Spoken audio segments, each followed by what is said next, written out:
One, two, one, two. Welcome everybody to this climate justice teaching, race, class, and the anti-ecological logic of capitalism. Today is a one-day conference where we will try to explore how climate justice and social justice actually go together. First, I would like to thank all the people and organizations that made this conference possible. First of all, the Northeastern Environmental Justice Research Collaborative, that is our main sponsor and has helped us organizing the logistic here at Northeastern. Also, I would like to thank Divest Northeastern University, the ASCII Environmental Action Team, Solidarity, that is a socialist, feminist, anti-racist organization, and in particular the Boston branch of Solidarity.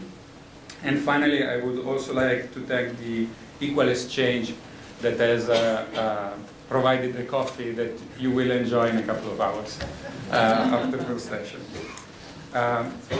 My name is Luca. I will be the moderator for the first session.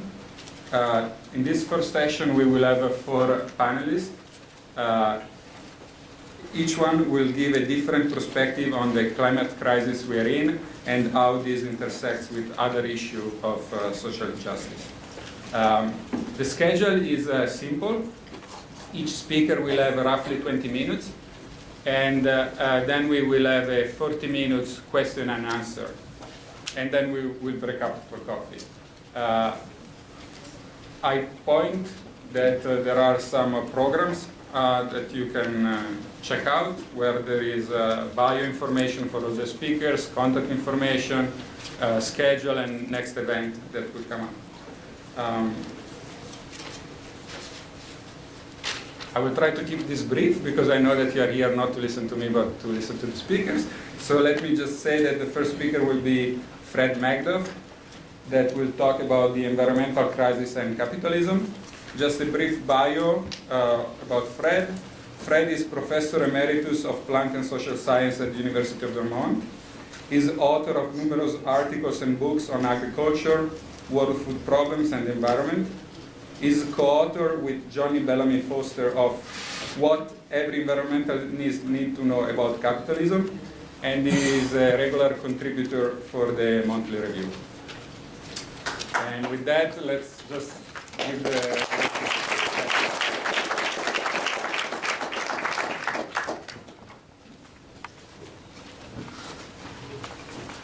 As you all know, 20 minutes is not a lot of time to develop a theme, especially a theme as complex as this.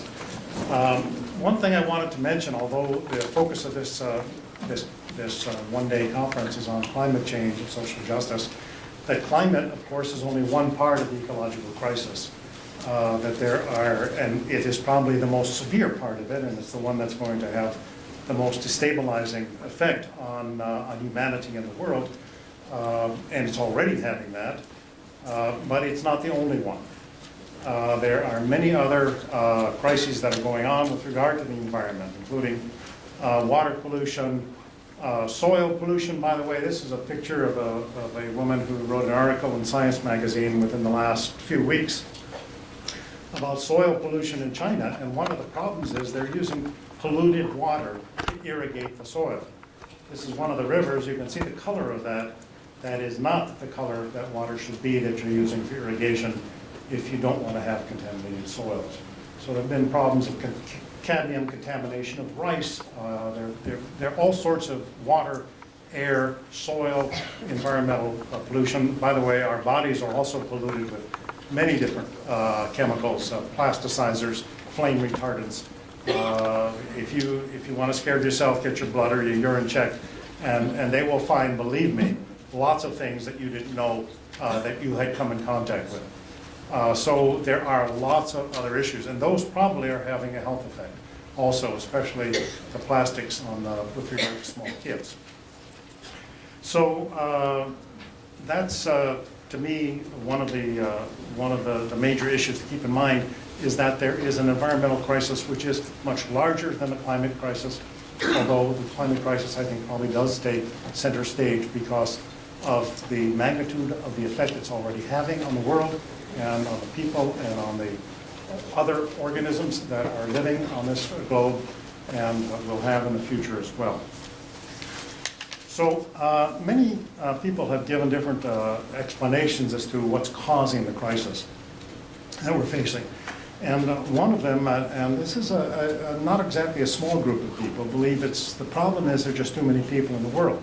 There's 7 billion people, it's going to be 9 billion by the mid-century, and their solution is we have to have a radical decrease in population, and it has to happen very soon.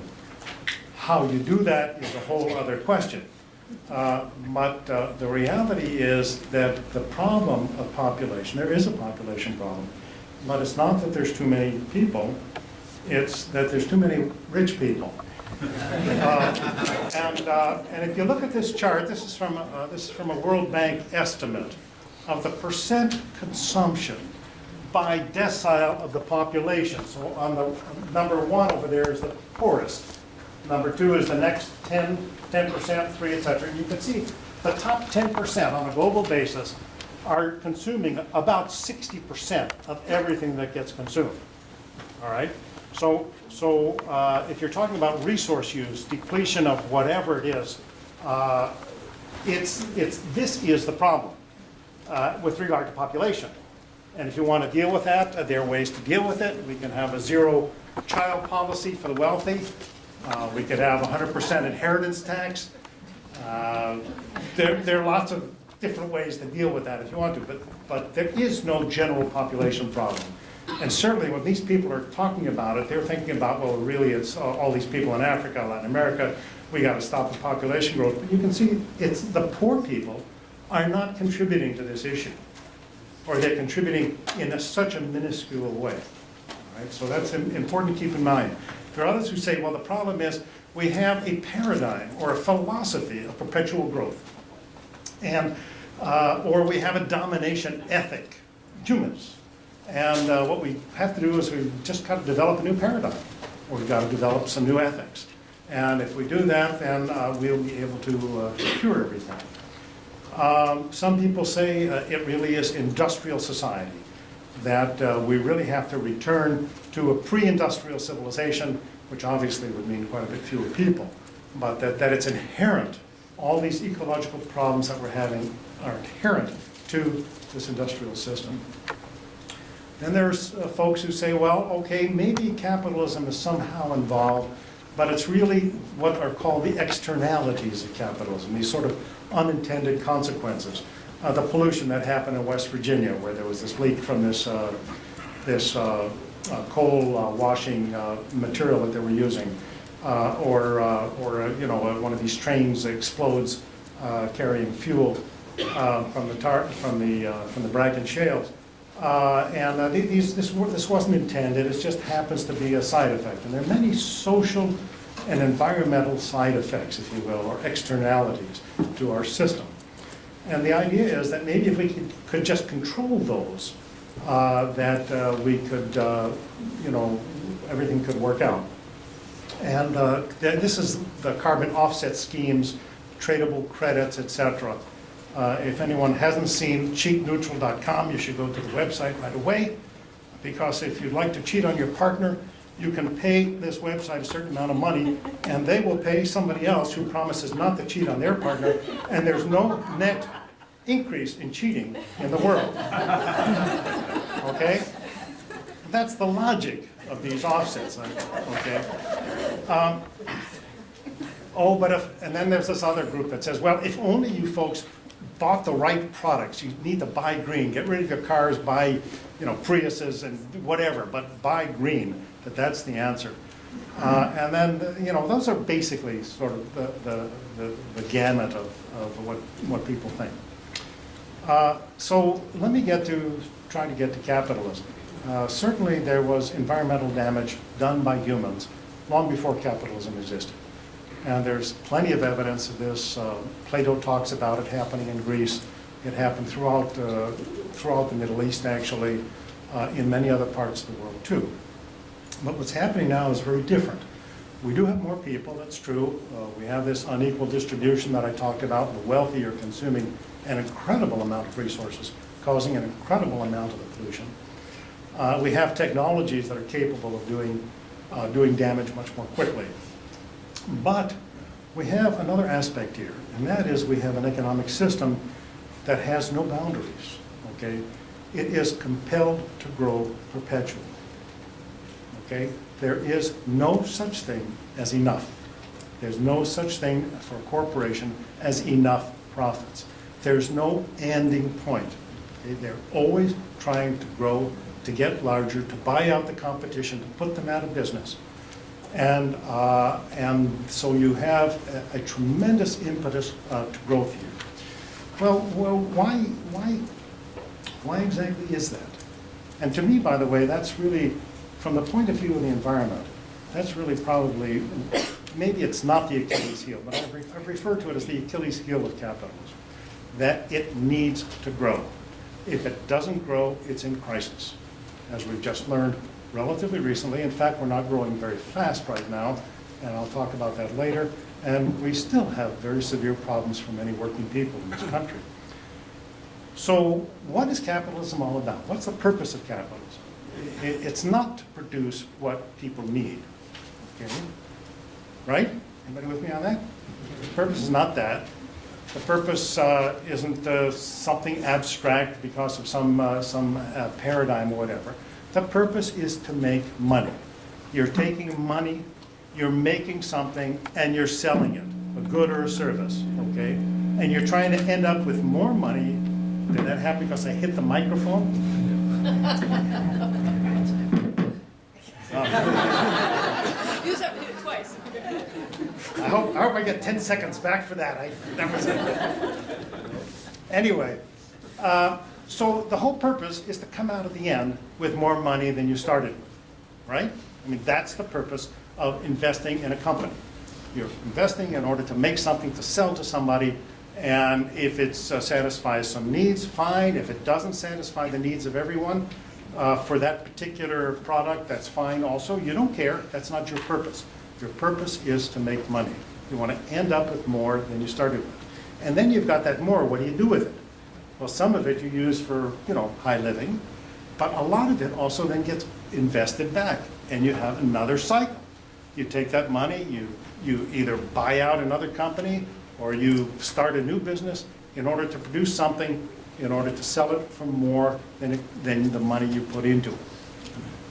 The profits, in other words. So there's this drive to accumulate and accumulate and accumulate. There's no way within the system to stop that. Okay? And as a matter of fact, when it doesn't do that, as I mentioned, there are lots of problems. So part of what happens is that companies are in competition with other companies all the time, and they're trying to gain market share so that they're in a stronger position so that they can sell you more stuff, and that competition itself. Oh, Jesus! I know I move my hands around too much. That competition itself helps to drive growth. Okay, and you have a situation where you're getting larger and larger companies controlling more and more of the economic pie, if you will. Profits are going up, and workers are being not doing too well, and the environment in the process is being destroyed because there's nothing within the system that says, oh, you've got to clean up the air. Oh, you've got to clean up the water. It can happen within capitalism. We did have a Clean Water Act, and the waters in the United States are cleaner than they used to be, but they're still plenty dirty. Okay? Some more so than others. So there are mechanisms within the system to deal with some of the externalities. Okay? It's possible for some of them. But David Harvey, who some of you may know, said something to the effect that if capitalism was forced to deal with all its externalities, it would go bankrupt because they are so huge, the social ones and the economic ones as well. Okay, so what's the problem? I'm going to come back to the growth in a second, but what's the problem with growth? Infinite growth. The problem is, and Herman Daly I think probably first put it this way, is that you can't have infinite growth on a finite planet. There's just so much stuff here. I'm talking about natural resources. There's just so much phosphorus. There's just so much, whatever it is you're looking at. And what happens is, as the easy to be depleted deposits are used, the ones that are easy to get, then the companies go after harder to find ones, harder to extract and harder to process ones, and those cause even more pollution. This is exactly what we're seeing in oil and gas now, with fracking going on, with the tar sands in Alberta, that when so much oil was available very cheaply, that was very easy to extract, when that started to decrease in availability, then what you have is people going after deposits that are more difficult to get to. The same thing is happening with copper as they go after copper ores that have less percent copper, which means that when they get the copper out to use for like electric wires, it means that they leave more stuff behind, because if there's less percent copper, you got to work through more material, rock, in order to get a certain amount of copper out of it. So this quest for profits is greed. I mean, basically, greed is built into the system. You remember Gordon Gekko in the Wall Street movie saying greed is good. Greed is good for capitalism. It is. If you're not greedy, if you don't want more money, the chances are you're not going to be a good capitalist. And as a matter of fact, capitalism brings out the worst in us. We have within humans, we have all sorts of characteristics or potential characteristics that can be brought out or suppressed, from the most altruistic to the most violent. I mean, we obviously kill other people. But individualism, aggressiveness, competition, greed, selfishness, exploitation of others, consumerism, these are brought out under capitalism. You do better under capitalism with that. And the characteristics that are really needed to live together in harmony, which are also part of the human, the palette of human characteristics, cooperation, sharing, empathy, altruism, these get to be downplayed. Not that people don't have them, but they're not emphasized, they're not brought out. Well, one of the things, there was an article in the Proceedings of the National Academy of Sciences, which is a pretty prestigious journal from 2012, and I'm going to read you the title of the article. It is, "Higher Social Class Predicts Increased Unethical Behavior." Let me read that again. Higher social class predicts increased unethical behavior. Individuals motivated by greed tend to abandon moral principles in their pursuit of self-interest.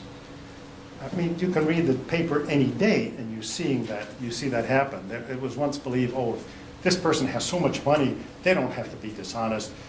They can, we should elect them to be, president of the United States or whatever. It turns out that people, the higher up you go in the pecking order, the more dishonest people become. The mere presence of money led individuals to be more likely to cheat, to receive a larger financial reward. Greed leads to reduced concern for how one's behavior affects others and motivates greater unethical behavior. So we have a system that encourages greed. We have a system where the greedy do well in the system, and we also have a phenomenon where people who are on top, therefore, are greedier, and they are also then have these antisocial characteristics that they display.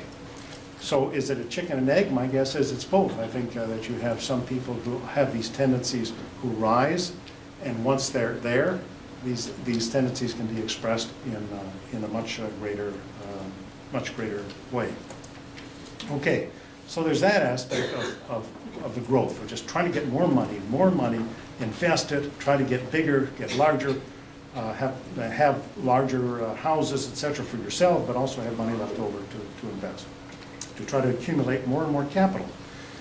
In most cases, competition with other companies requires increased market share, as I mentioned before. And a lot of this is done nowadays through advertising, not through cutting prices, but through advertising, what Schumpeter called elaborate psychotechniques of advertising. Some 10% of the US economy is devoted to convincing you to purchase more stuff. This is called a sales effort, in all its ways. Also, you have planned obsolescence. Microsoft, by the way, just said that they were going to not support their, what is it, the Excel system that's on 300,000? XP system. It's on how many computers? 300,000 or whatever it is. Anyway, so you're going to have to buy the new system because somebody's going to pay them yeah. billions. Anyway, but planned obsolescence in electronics, planned obsolescence in fashion, by the way. Oh, what you're wearing now, that's not fashionable. So you have to go buy a new set of clothes. It's in everything, and it's trying to convince you to buy more and more. In 1955, writing in the Journal of Retailing, Victor Laveau said, "Our enormously productive economy demands that we make consumption our way of life, that we convert the buying and use of goods into rituals, that we seek our spiritual satisfactions, our ego satisfactions in consumption. As we examine the concept of consumer loyalty, we see that the whole problem of molding the American mind is involved here." This is 1955 in the Journal of Retailing, not in the Journal of Marxist Economics. Here's the guru of marketing. His book, Marketing Management, is in its 11th edition. Professor Kotler, K-O-T-L-E-R. If there are no more needs, by which I mean everything we think of, there's someone supplying it, then we have to invent new needs. Now, I know that's been criticized. People say, "Why are you doing this to us? Why don't you just leave us alone?" But part of capitalism is it's a system where we've got to motivate people to want things so that they'll work for these things. If there's no more things that they want, they won't work as hard. They'll want a 35-hour week, a 30-hour week, and so on. Yes, marketing drives us to new wants. You have to have a Ford now, then you want a BMW, and then if you have enough money, you're going to get you a Lamborghini. And from a philosophical point of view, people can talk about being manipulated. I don't think you need a very philosophical point of view. So this brings to the issue, I think, is that there are people who say, okay, we understand capitalism is a tremendous problem, and it's not just the externalities.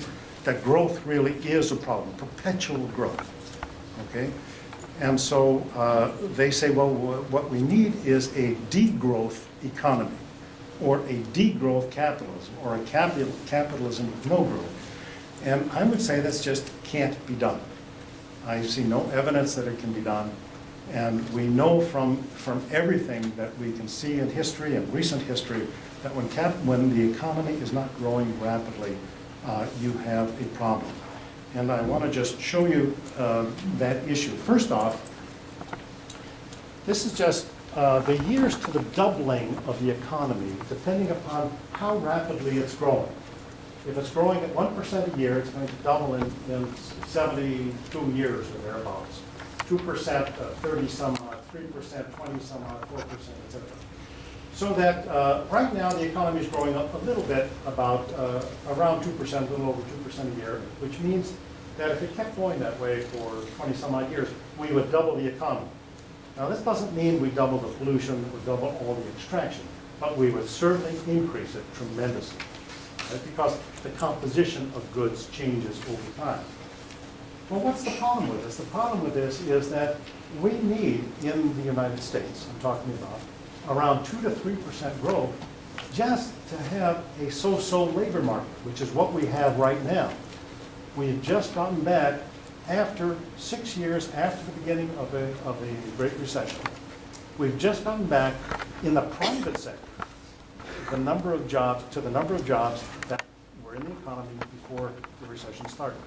So that we're in a situation now, and by the way, because the public sector has decreased jobs, we're actually down jobs considerably. Still, we'll probably be back at the total jobs that were in the economy before the recession started sometime this coming summer.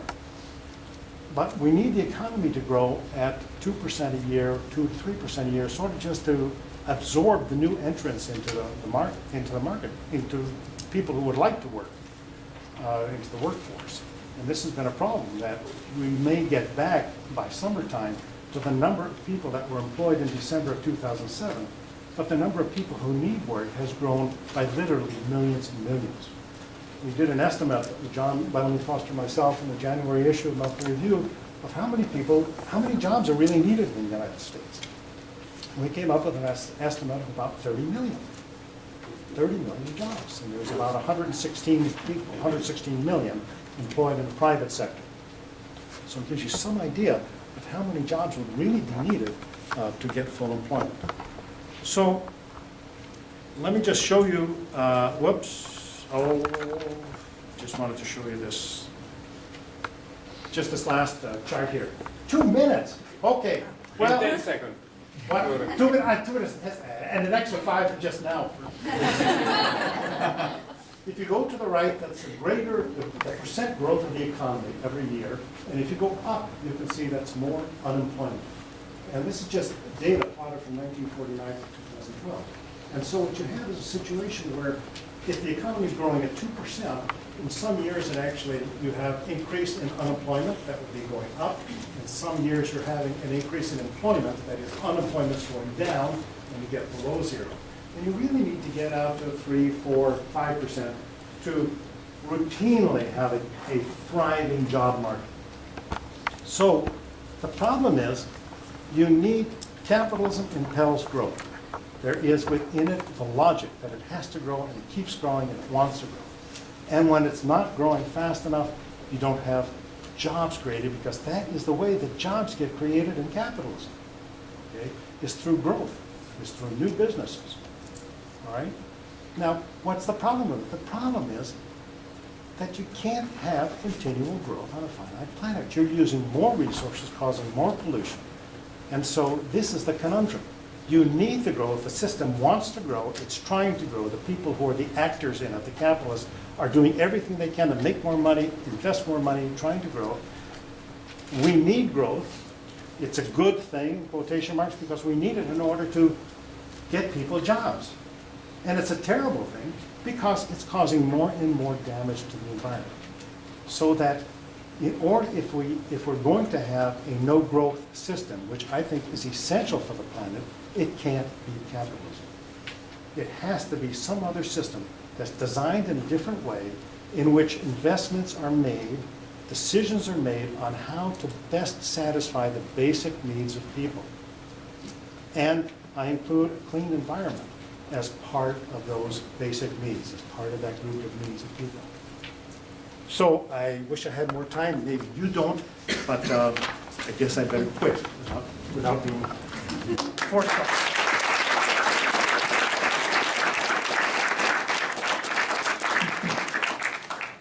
Thank you, Fred, for your nice talk and for keeping your time. Our next speaker is Daniel Faber. He's a professor of sociology at Northeastern University and director of Northeastern Environmental Justice Research Collaborative. His latest book is Capitalizing on Environmental Injustice, the Polluter-Industrial Complex in the Age of Globalization. Daniel is also a co-founding board member of the Alliance for Healthy Tomorrow, which is a coalition of over 15 organizations working to transform chemical policy in Massachusetts. And he also serves as a coordinator of the New England Environmental Justice Research Network. And with no delay, we give the microphone to Daniel that will talk about climate justice and the crisis of environmentalism. Thank you very much. I think what I would like to speak about is what I see as this crisis of environmentalism that currently engulfs the United States as well as the rest of the world. And particularly this notion that over the last 30 years or so, we've created one of the most powerful social movements in this country's history. The environmental movement today, there's 10,000 different organizations that are registered with the IRS, and somewhere between 30 and 41 million Americans belong to environmental organizations. And there are tens of thousands of others that aren't registered with any government agency, whether in college campuses or local communities. So literally tens of millions of people in the United States identify with the cause of environmentalism. And yet, in many ways, despite the power of this movement in terms of numbers, the ecological crisis continues to deepen, continues to grow. And that's what I mean about this paradox. And so Fred was talking about, is absolutely correct, that climate change is only one manifestation. If we look at the chemicalization of everyday life in the United States, this notion of toxic trespass, everyone in this room has in their body at this moment hundreds of chemicals that are considered toxic. We have tens of thousands of women that die each year in this country from breast cancer, and we know from the new studies that are being done that anywhere from about 80–90% of these breast cancers come from environmental exposure to toxins. We have 500,000 Americans dying of cancer every year, and the majority of these are related to exposures to carcinogens. So this chemicalization of our everyday environment is one manifestation of a larger ecological crisis that I'll argue is grounded in exploitative political economic arrangements. And of course, climate change is also what we're here to discuss, one of the most important manifestations of this global ecological crisis. Since the rise of the Industrial Revolution, we've seen CO2 in the atmosphere increase by about 40%. We have a global economy which for the most part is dependent upon fuels from hell. That is fossil fuels, coal, gas, natural gas, which are leading to this global warming, and the need to transition to some type of post-capitalist economy that is dependent upon fuels from heaven, particularly wind and solar, other types of renewables. And yet we seem to be making very little progress in terms of this transition. And we're all familiar with some of these manifestations in terms of the growing frequency of severe droughts and heat waves. The heat wave in 2003 in Europe killed over 71,000 people. If you look at what's being predicted here of the current scenario, the current levels of emissions, it's estimated here by the end of the century, toward the end of the century, we'll have 14 to 28 days per year here in the city of Boston where the temperature is above 100 degrees. We'll essentially have the climate of South Carolina, which for some of you, if you're ready to retire by then, it won't be such a big deal perhaps, because instead of moving to Florida or South Carolina, South Carolina's climate will move here, and you won't have to make that move, but I find that still rather disturbing. Winters here could be 8 to 12 degrees warmer, according to the Union of Concerned Scientists and some of the studies that they've done. So climate change is not a future emergency, it's a planetary emergency that is happening now. Estimates are, Congressional Black Caucus estimates 150,000 people die in the world right now from climate change. A number of other studies go as high as 300,000 people die from climate change each and every year across the world. And we have this, scientists say, we want to stay under this 2-degree threshold, then we have about 16 years to reduce our emissions from 80 to 90%. We have an allowance of about 656 gigatons. The fossil fuel industry currently has about $27 trillion in assets, or the equivalent of 2,796 gigatons of known reserves. It's 5 times higher than what the scientists say is safe to burn. If that happens, then we're going to live in a world that is roughly 11 degrees Fahrenheit warmer. So climate change is a planetary emergency. It's not something that's coming, it's here now. It's impacting many regions of the world in very significant fashion, and it's only going to go worse. And we have very little time in order to really make serious transformations in the way our economy is organized and move towards more of an economy that's dependent upon fuels from heaven. So we have this paradox. There are many other manifestations of this global ecological crisis that we could talk about. But this general crisis, this liberal regime of environmental regulation that's been created in the United States, particularly during the so-called environmental decade of the 1970s, did create the Environmental Protection Agency, did create a environmental protection apparatus in the United States that at one time was considered a leader in the world, but now must be considered grossly inadequate to the task that lays before us. And so it's evoked 2 political reactions. On the right, we have a political counterattack that's led by what I call the polluter-industrial complex. That is the most highly regulated, the most environmentally destructive, the most polluting sectors of American industry have organized themselves politically to do battle with the environmental movement, to reduce the cost of environmental regulation, because in the eyes of industry, environmental regulation represents a cost, as Fred points out. It tends to not increase productivity or profits, and therefore, in fact, can reduce capital's flexibility to profitably exploit nature and sometimes people. And particularly in recessions, the first imperative and part of any corporation is not necessarily to expand production, but to cut costs. And to find ways to increase the rate of exploitation of people in terms of reducing wages, finding lower wage havens, reducing benefits, eliminating health insurance, moving more towards part-time labor, or reducing the size of the labor force.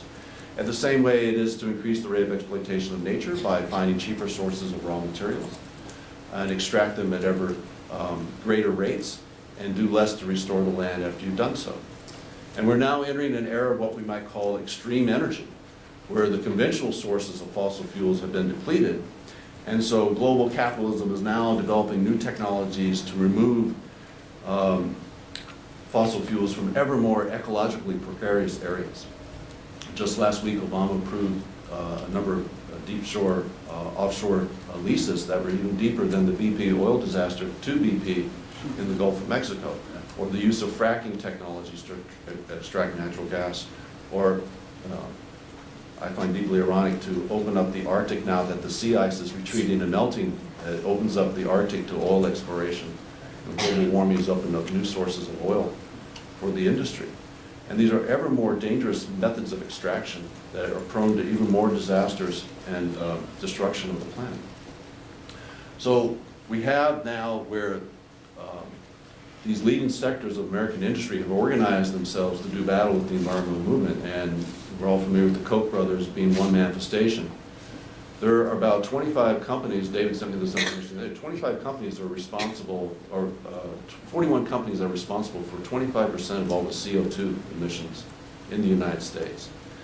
And these are particularly the Exxon Mobils and the large corporate polluters, and they are the ones that are pouring hundreds of millions of dollars into America's political system to have politicians elected who are hostile to environmentalism, who would like to see the implementation of neoliberal environmental policy, which I consider to be an oxymoron. It's a contradiction between neoliberalism and environmentalism, which in many ways is offering more carrots rather than punitive actions against companies. You mentioned that, I read this the other day, there was a poll that was done of major corporations in the United States, of their lawyers. It was done by an accounting firm, and it was self-reported by Fortune 500 companies that 2/3 of them routinely violate the nation's environmental laws on a weekly basis. And so what that means is environmental crime is not something that's unusual, it's normative. It's an everyday current of practice. And part of that has been fueled by this counterattack that has been led by corporate America against the EPA, knowing that there's so little enforcement of the law, that you can literally get away with this. And if you are punished, that the punishment will not come anywhere close to the increased profits that are enjoyed by the companies.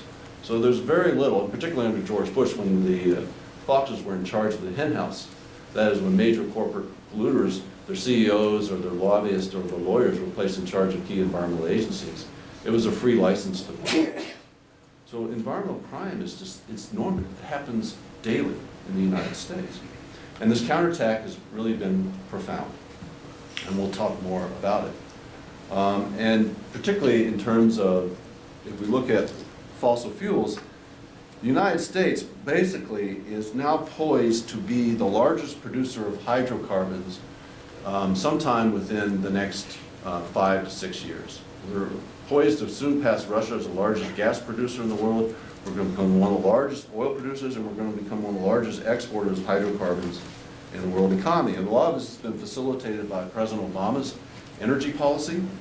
As you say, in the State of the Union address, he said over the last 3 years, we've opened millions of new acres for oil and gas exploration. And tonight I'm directing my agency, my administration, to open more than 75% of our potential offshore oil and gas reserves. So in many ways, the most important key component of Obama's economic policy right now is the increased development of fossil fuel resources, natural gas and oil in particular, which are responsible for the climate crisis. So we're moving in an opposite direction from where we should be. And even today, ExxonMobil is spending $100 million a day searching for more oil and gas, add to their $27 trillion in assets. So on the other hand, we have this backlash that's taking part on the left, where we have the rise of new forms of grassroots environmental organizations, the environmental justice movement, the climate justice movement in particular.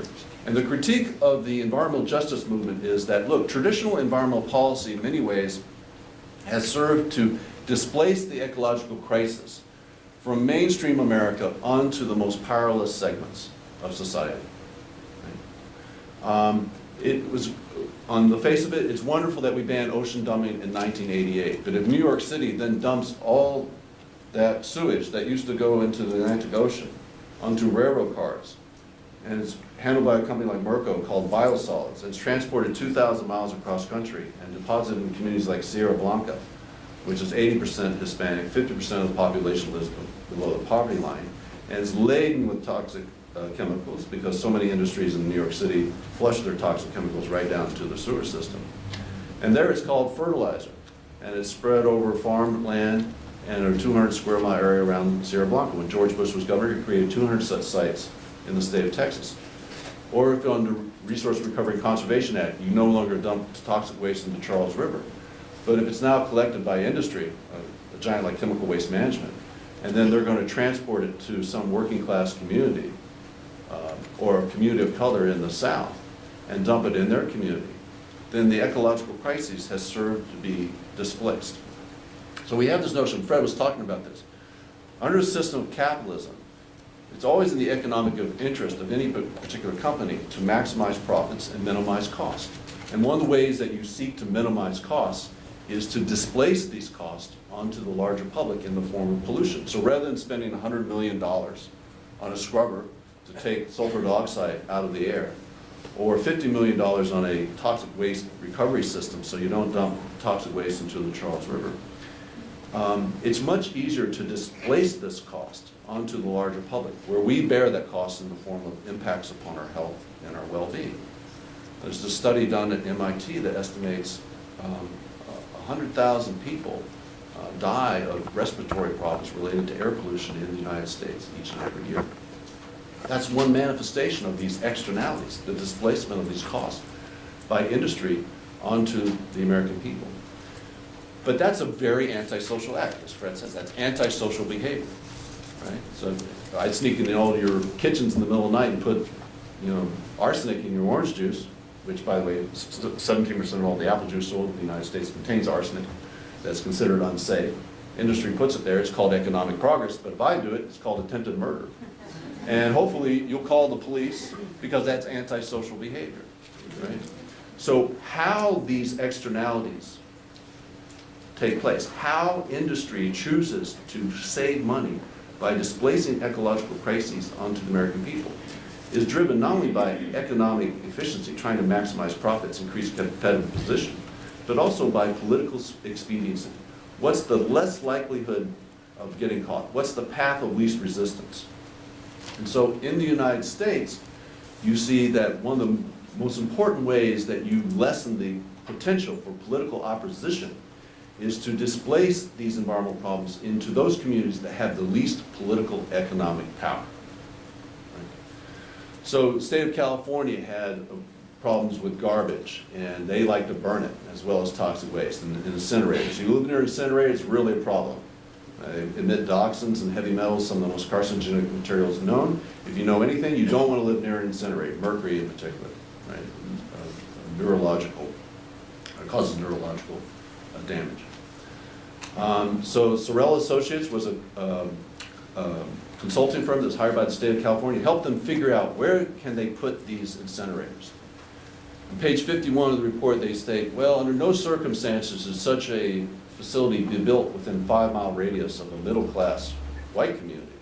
There's a greater chance of encountering political opposition. Instead, industry should target low-income communities, and other documents that in communities of color, Catholic communities because they're considered to be more conservative, rural communities, and communities where the offending facility is on one line of the political jurisdiction and the affected population is on another, because it makes it harder for them to bring action. Nowhere do they talk about where there would be the minimal health impact, or where are the optimum geologic or climatic conditions that would minimize harm. Solely in terms of the ability of the people to offer political opposition. And if you look in the state of California, you're going to find that 91% of the people that live within 5 miles of the 17 incinerators they built in Los Angeles are people of color, right? It follows the Sorrell Associates to the T, and even here in Massachusetts, we find that if you go up to Lawrence, 4 incinerators within a 12 square mile area of downtown Lawrence, which is one of the lowest per capita incomes, a community of color, a lot of immigrants coming into that community as well. And if you look at any statistic you want to, in terms of this is chemical releases per square mile, you see that the chemical pollution that is released in communities of color in Massachusetts dwarfs that in what is released in predominantly white communities. And this is mirrored what's happening at the global economic level.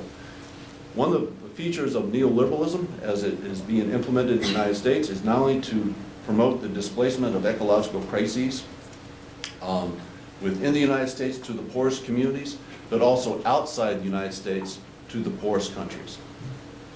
And that in many ways the rise of globalization is about the increased extraction of raw materials or the appropriation of ecological space under a system of unequal ecological exchange. These resources become increasingly undervalued and are exported from the global south to the north, and the externalities, the pollution and toxic waste, are exported back from the United States and the first world back to the global south. And therefore we have an internationalization of the ecological crises. In fact, Lawrence Summers, who's been one of the most important economic advisors to President Obama, when he was the chief economist at the World Bank, said, just between you and me, shouldn't the World Bank be encouraging more migration of the dirty industries to the less developed countries? I think the economic logic behind dumping a load of toxic waste in the lowest wage country is impeccable, and we should face up to that. I've always thought that the underpopulated countries in Africa are vastly underpolluted. And that gives you a sense of the neoliberal mindset, that you want to displace environmental problems onto those people that matter the least in terms of the value of the system. All right, so that's why if you look at, and Fred was good in pointing the slideshow on China, 750,000, that's actually conservative because the actual scientists who did the study said 1 million people die in China right now of air pollution. China's been one of the leading bastions of foreign direct investment. Growth rate's well over 10% last decade, and it's really the movement of dirty industry because there's so little environmental enforcement. And that's one of these features of globalization and the system of global capitalism, where different regions, peoples, and governments of the world are increasingly being pitted against one another in a bid to attract foreign investment by weakening their environmental laws, by creating favorable business climates, and often that comes at the expense of people's environment. So that's the context in which this global climate crisis is occurring, and there are many different manifestations. There's climate injustices that are experienced by the most poorest segments and most powerless segments within societies. There are also the differentials between the North and the global South, the weakest and least powerful countries. I'm doing a lot of work in the Pacific Islands, and there are certain islands already now that are undergoing evacuation because of rising sea levels and salinization of their drinking water. For them, climate crisis is here and now. Cultures are disappearing. And then also the manner in which climate injustice will affect future generations. So this notion of vulnerability is really important, that you cannot separate social justice from climate change. The goal of the environmental justice movement is not to ensure that all people are polluted equally. That's not the goal of the movement. It should be rather about a politics to ensure that no one be polluted at all, and that we change our system of production, our economic system, so that these ecological hazards are not produced in the first place, because you can never distribute them equally. And the same is true with regard to climate change. The vast majority of the impacts of climate change are felt most deeply by those who have the least amount of power in the global economic system, who are most vulnerable. And so this is too big for the environmental movement. The environmental movement cannot handle this. This requires a coming together of social justice movements with environmentalists in the United States and around the world to forge a new type of movement built around climate justice. And I'm very heartened by what was happening around the Alberta tar sands. It's one of these pivotal moments in history where you have a very interesting alliance between Nebraska ranchers, indigenous peoples from Alaska, working in the Indigenous Environmental Network and elsewhere, and college students. This is a really unusual alliance. Cowboys, Indians, and students. But these are the types of alliance that are necessary and I think are very exciting because of the economic necessity and the social necessity of fighting climate change. So I think we're on the verge of the formation of a new, very dynamic movement, climate justice movement, which will become global in scope. And events like this are very important. So thank you for being here, and let's make it work. Thank you.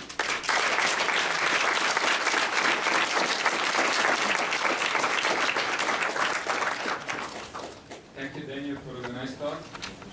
Our next speaker is Sherry Mitchell. She was born and raised at the Penobscot Reservation. I hope I pronounced it correctly. And she has worked as an advocate for Indigenous rights for the past 20 years. She has served as a program coordinator for the American Indian Institute Healing and Future program and the Youth Tradition Circle of American Indian Elders and Youth. She currently serves as an advisor of the Elders and Medicine People Council of North and South America, and she provides workshops in the United States and Canada on the creation of effective nonviolent movements. She currently serves as an executive director of the Land and Peace Foundation, an organization dedicated to the protection of Indigenous rights, the rights of Mother Earth, the rights of future generations, and the preservation of sacred sites. So let's welcome Sherry.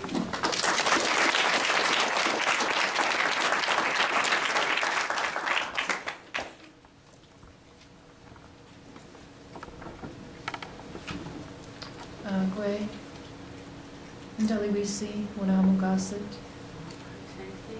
Can't hear me? Well, the microphone doesn't stretch. So I'll do my best. Maybe you just listen more carefully. Can we do that one instead? Maybe don't go too close to the other microphone. I'll do, okay. Is this better? Yes. Okay. Let's start again. Ndaliwisi, Wanamugasit, Wabanaki Niju, Wanawapskekwick, and Philabama, Parasus, Minakakabus. My name is Sherry Mitchell from the Penobscot Nation. And the Penobscot tribe is part of the Wabanaki Confederation of Tribes in New England and the Canadian Maritimes. My relations, my family are Bear Clan from the Penobscot Nation, Winooskek, and Crow Clan from Passamaquoddy, Zubayik. And I'm honored to be here with you today. So the first thing that I'd like to do is to ask all of you to stand up for a moment.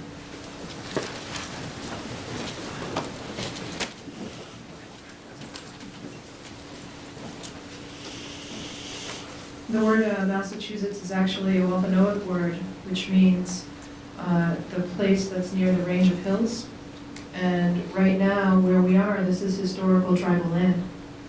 And so I just wanted to take a moment of silence to recognize the ancestors whose dust and bones and blood are embedded in this land.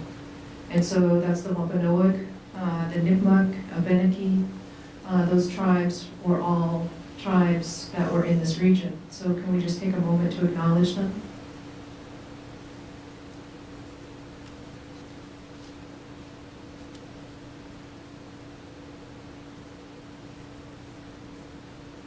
Thank you.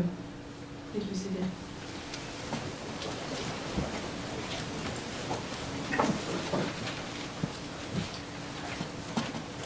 So I'm just going to talk to you very briefly about the work that I do.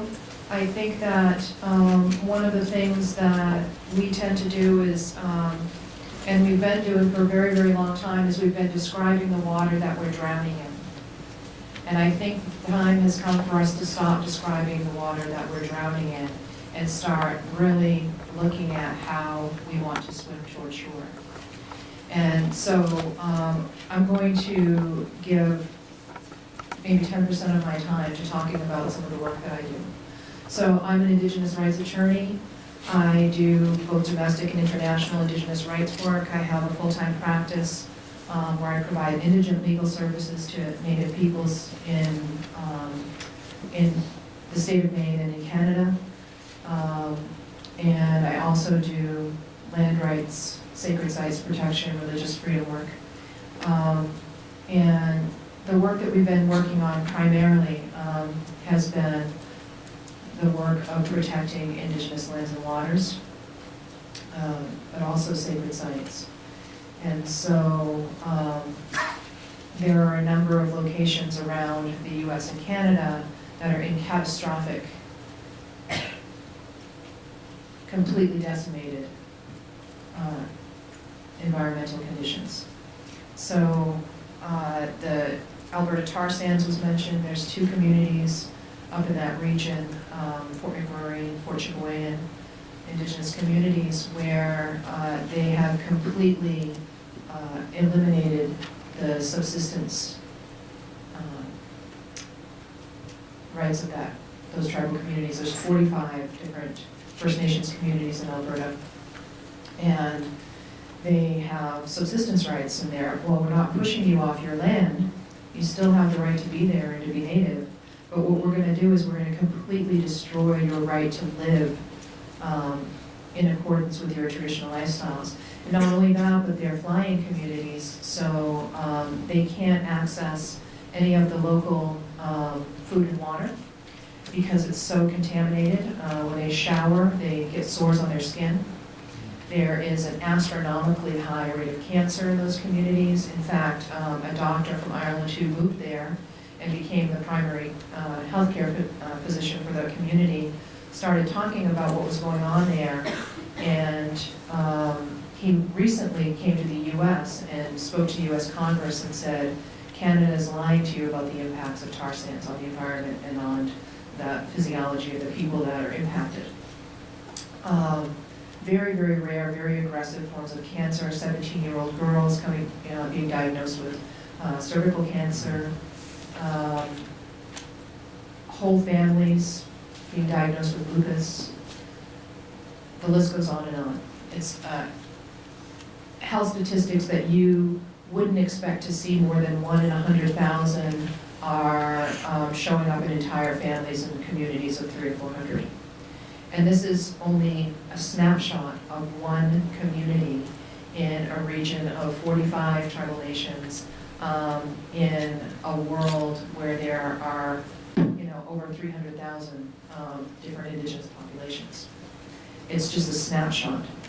And so one of the things that is important for people to recognize is that the things that are happening now in Ohio and in Pennsylvania and up in the Dakotas, the things that are happening now in regard to flammable water, this incredible contamination of water sources for entire communities or entire regions. This has been going on in Indigenous communities for decades. This isn't anything new. And so that's why when they say that Indigenous people, Native American people, are the miner's canary, this is what they're talking about. That what's happening in our communities is what's now leaking out into the commons. And so people are starting to really be impacted by those same things. Native peoples have been put on brownfield sites. They've been moved off from their lands. There have been attorneys that have gone to Congress and said, you gotta go and do something about these Navajo and Hopi. They're gonna kill each other. There's a huge war brewing out there. We have a huge Indian war on our hands. And so people in Congress had never been to Black Mesa. They didn't know the people there. They didn't know what was going on there. What was going on there was that Peabody Coal wanted to strip of land that ran between the two reservations. They had lived there in harmony with each other for thousands and thousands and thousands of years. And so they manufactured the story and created this fear within these politicians. So they went in and they took away their land, and they moved the people that were there onto uranium sites, and the majority of the people died. Nobody heard about this. And so this is something that started in, 1950s. And so the last removal occurred in 1992. So this isn't something that happened historically, these forced removals. This is happening today. And so what you're seeing in Fort Chip and up at Fort McMurray is another forced removal, because the environment is so completely contaminated that the people can't live there. It's ecological genocide. And so when we talk about paying attention to what's going on in Indigenous communities, those are the things that you all have to look forward to if something doesn't change. And so there's countless other case studies that I could give you to talk about the impacts that are occurring in Indigenous communities. When I thought about my time here, I'm an attorney, so I go and I give very detailed, very fact-oriented presentations on the law. I, teach Indigenous peoples all over North America on how to organize, how to become effective in their movements, because people are rising up all over the world, but they don't know how to do what it is that they hope to do. And so they need to be trained to do that. They need to understand how to build a campaign, how to organize, how to move their group in the direction that they're hoping to go. And so that's one of the things that we've taken on, is that work, is in training them.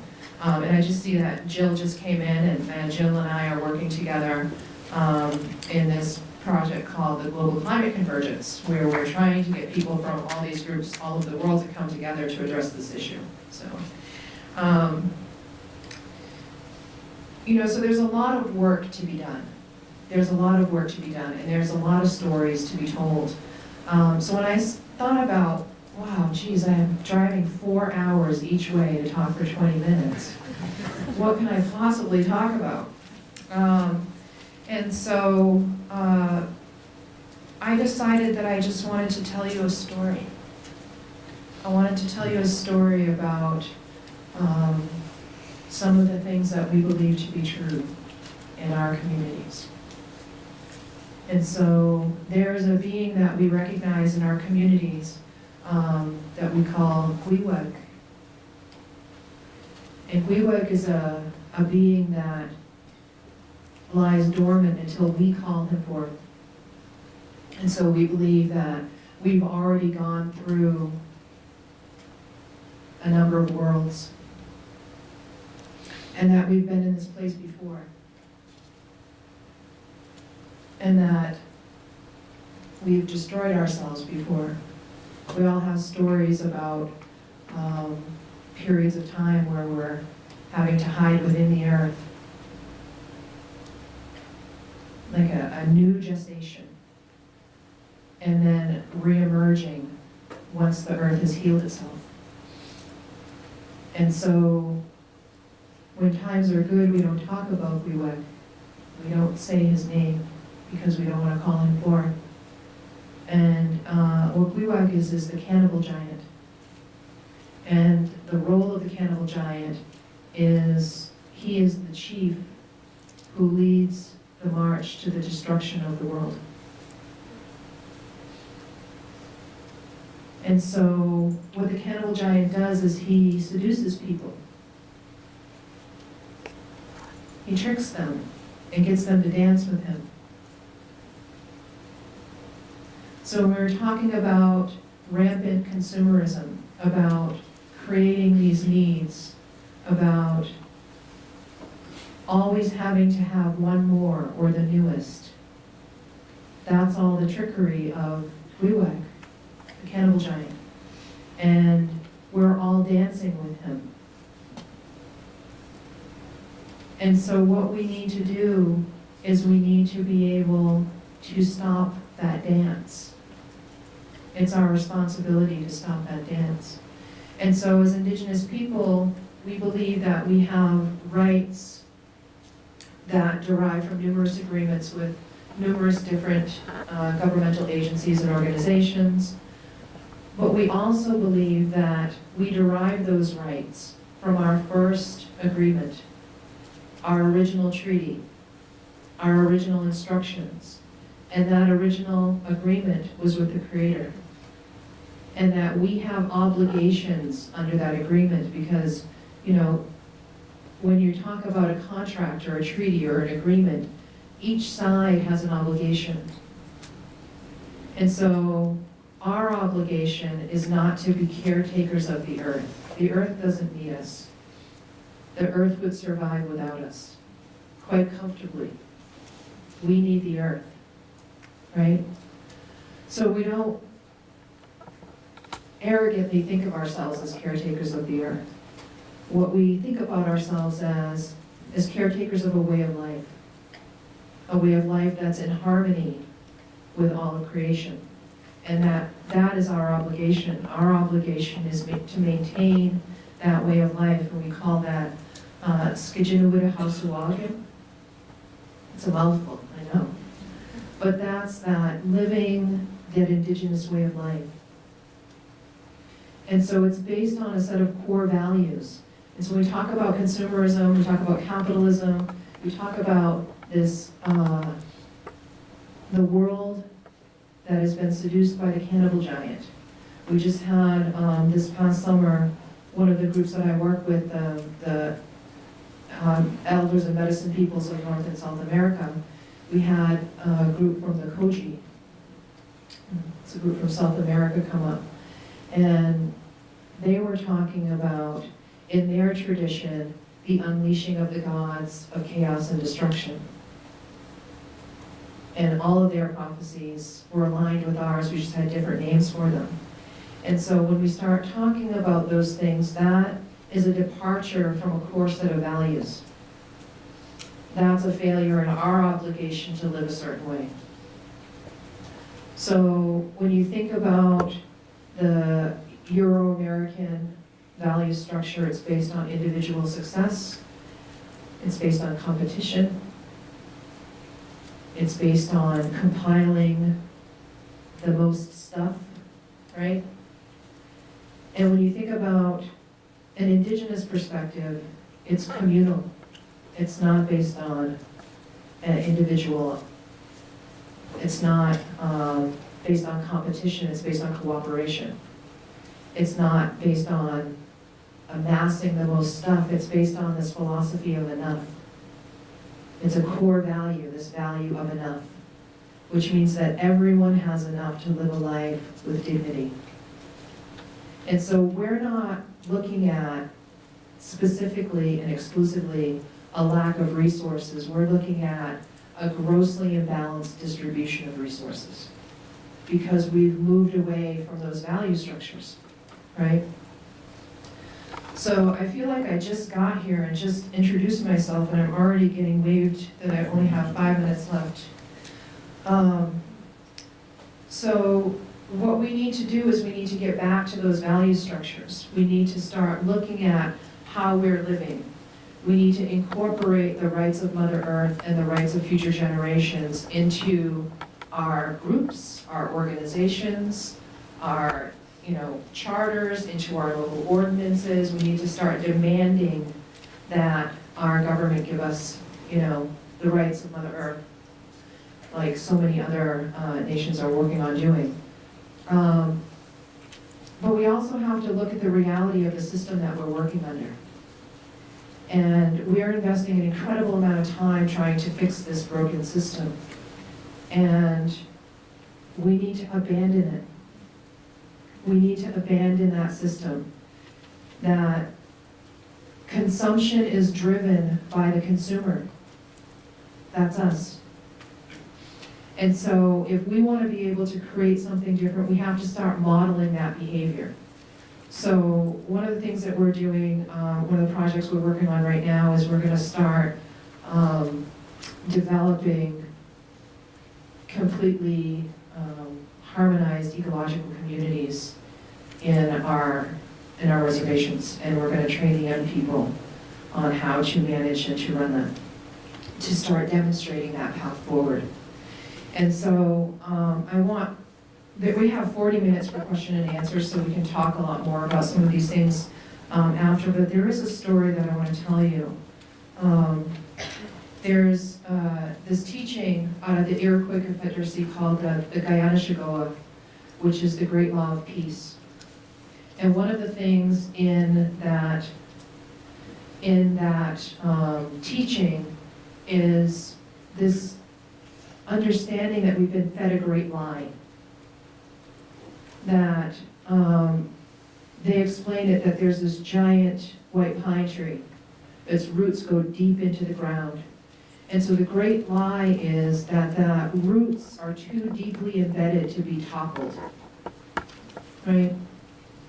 And so when we think about this current system, we think these ideologies are so deeply embedded, there's no way that we can derail this system. But in the Guyana-Shagoa, they tell us, you know, this is a myth, this is a lie that we have been fed. Because this simple thing, a human hand made by the Creator, is all we need to be able to topple this tree and to eliminate this lie. But the key to that is that all 5 fingers have to work together. And so if we all come together, if we all work together, then we have the ability to be able to topple the system. But we have to be able to do it in a wise way. And we have to be able to do it from a peaceful place. And we have to make space for people to come forward, because what happens to an animal that's been cornered? They will fight you far more aggressively than at any other time. So we can't be cornering the beast. We have to give it space for movement. We have to allow an escape plan, right? Which means we have to model the way forward. So when we think about those 5 fingers, that Guyana-Shagoa teaching coincides with another prophecy that's been in the mainstream lately, which is something that Jill loves me to talk about, which is the Rainbow Warrior prophecy. And so that prophecy tells us that at a time when the world is ravaged, when life is in danger, that's the time that we're at right now. There's this nexus point where Indigenous rights, environmental justice, and human survival have all collided, right? We're at that place. And at that time, that people from all corners of the world, from all of the races, from all of the different directions will rise up and unite. And that they will be able to create a new green earth, right? Not in the political green state, but something that's lush and that supports life. And so when we all come together like this to talk about those things, that's us fulfilling those stories, you know, fulfilling those prophecies. And that the only way that we have a hope of being able to survive into the future is if we all converge, is if we all unite and rise up united with the same type of goals. So thank you so much.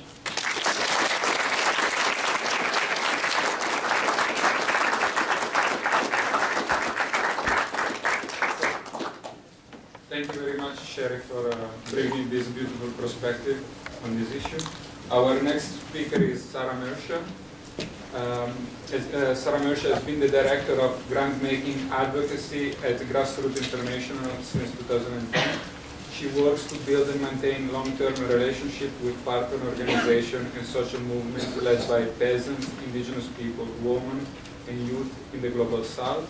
Sarah also coordinates grassroots advocacy work, collaborated with the U.S. allies as part of the U.S. Food Sovereignty Alliance and Climate Justice Alliance. In 2014, Sarah joined the planning committee of the movement Generation Justice and Ecology Project. So let's welcome Sarah.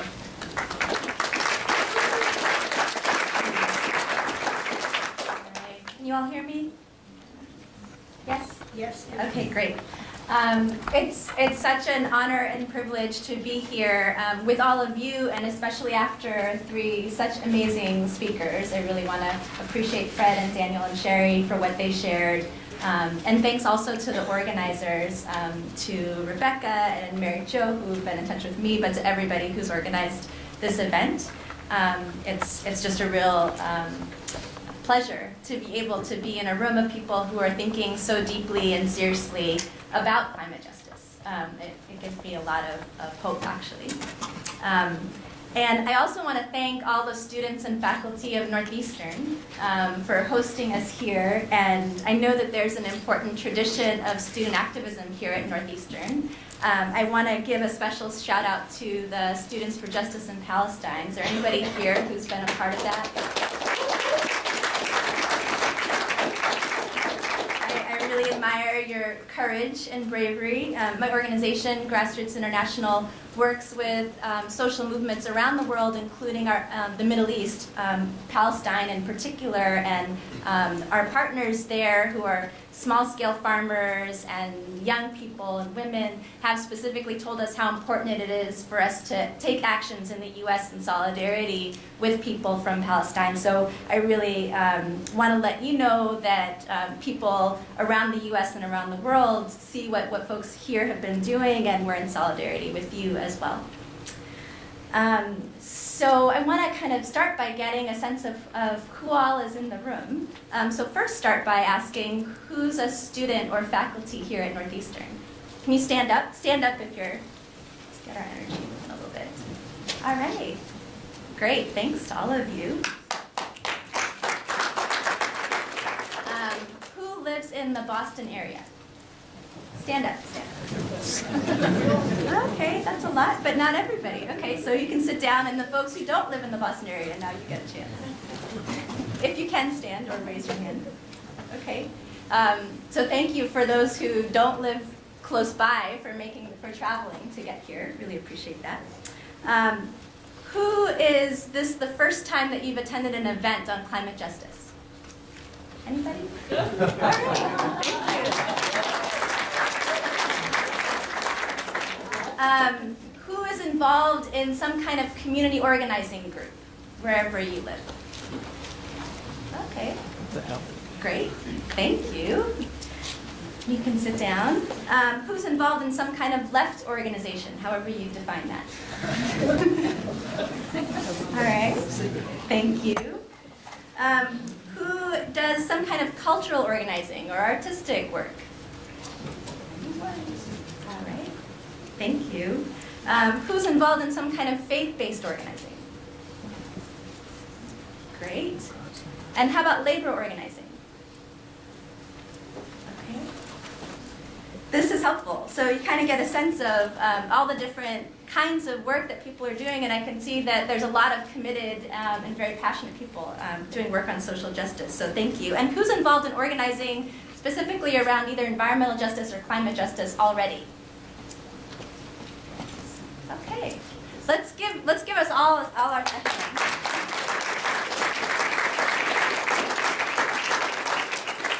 I just really feel like with the wisdom in this room, and then knowing how many other rooms like this are out there in the world, we've got a lot of abundant energy to be able to tackle such a huge and complex challenge.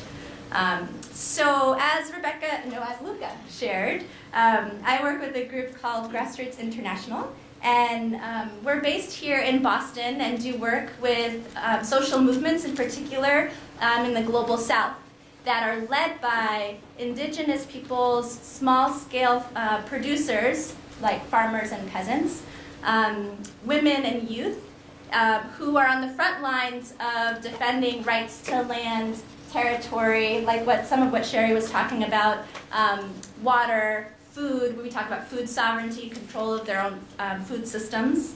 And so we do that through grant making to support to give resources to the work that's so important, but also political solidarity. It's a real relationship of shared values and vision. And then we also do work with allies in the U.S. That's what Luca also mentioned. So, we believe that there's a real importance, and our partners have shared this, of doing work here around those same issues. Partially because there's communities here that are affected by those same issues, as we've been talking about, and also because we know that a lot of the root causes for the violations of people's rights around the world start from the U.S., whether it's our government or the corporations that are based here. And so that kind of work within the U.S. is also important. I also want to tell you a story. So this is a picture of a woman named Mercedes Guillen. Mercedes is someone who I met 2 years ago when we were visiting with organizations in Honduras. And she is a member of an organization called the Black Fraternal Organization of Honduras, which is OFRANE. Has anybody ever heard of them? Oh, great, thank you. Well, they're an amazing organization that organizes particularly in Garifuna communities, which are Afro-descendant indigenous communities along the coast of the Atlantic in Central America, so the eastern coast of Central America. And these are communities that have had these territories for over 200 years. They're people who had been captured, Africans, to be brought into slavery, brought to St. Vincent, and escaped the slave ship in St. Vincent, connected with the local Arawak indigenous peoples who helped them survive, and they became one peoples together. And then they got on ships and found the Central American coast and established those territories over 200 years ago. So you can imagine it's beautiful, right on the Caribbean. They've got lush green mountains and the sea. It's really amazing place to live. And their way of life is all about connection to the land and to the sea. So they're traditionally fishing communities, and they also grow a lot of their own foods. You can also imagine that with the impacts of climate change, they've been really hard hit. So, for example, Hurricane Mitch did this to one of the local villages, but it really devastated communities all over the coast. In just one small village, there were 50 people who were killed, homes and neighborhoods permanently lost, now covered in water or in dunes. This is what used to be a city hall in one community. And yeah, you can see what it looks like now. It totally altered the waterways. But the communities are continuing to be really resilient and in the face of those kinds of impacts. So they've had to move their communities back from the coast, but they're continuing to hang on to their territories and their way of life. The other thing, in addition to climate change itself, the direct impacts that's affecting them are what we talk about as false solutions. I think Fred and Daniel talked about some of the things like carbon offsets that are increasingly being used supposedly to solve climate change, and I love that website that you talked about cheating. And this is an example of another false solution that is being pushed all over the countryside in Honduras and a lot of other countries all over the world, including here in the US somewhat, which is agrofuels. So in particular, this is African palm plantations, which are completely taking over the countryside and all over the global south. Because it can produce not just products that are made for what's supposedly food from palm oil, but also for the fuel itself.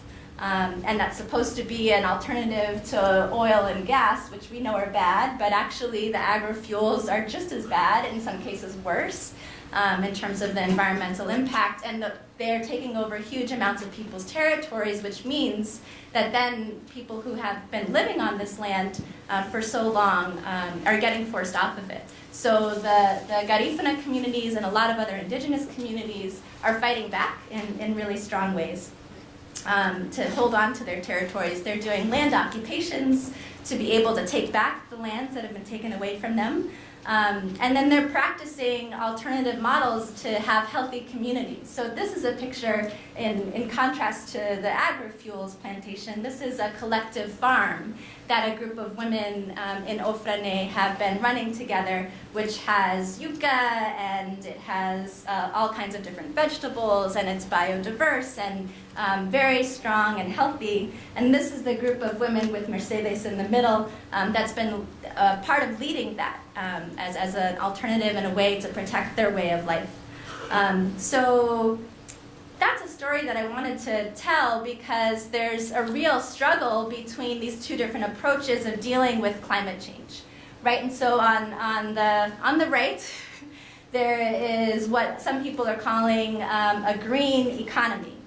That's really what our partners talk about is it's a greed economy, right? And so it's a lot of times the same corporations and governments who are responsible for creating the crisis of climate change are now saying that they're going to propose solutions, like agrofuels, like the RED program, which is reducing emissions through deforestation and forest degradation, which is actually just taking away, stealing people's forests and allowing polluters to keep polluting, and a lot of other false solutions, and making money off of it.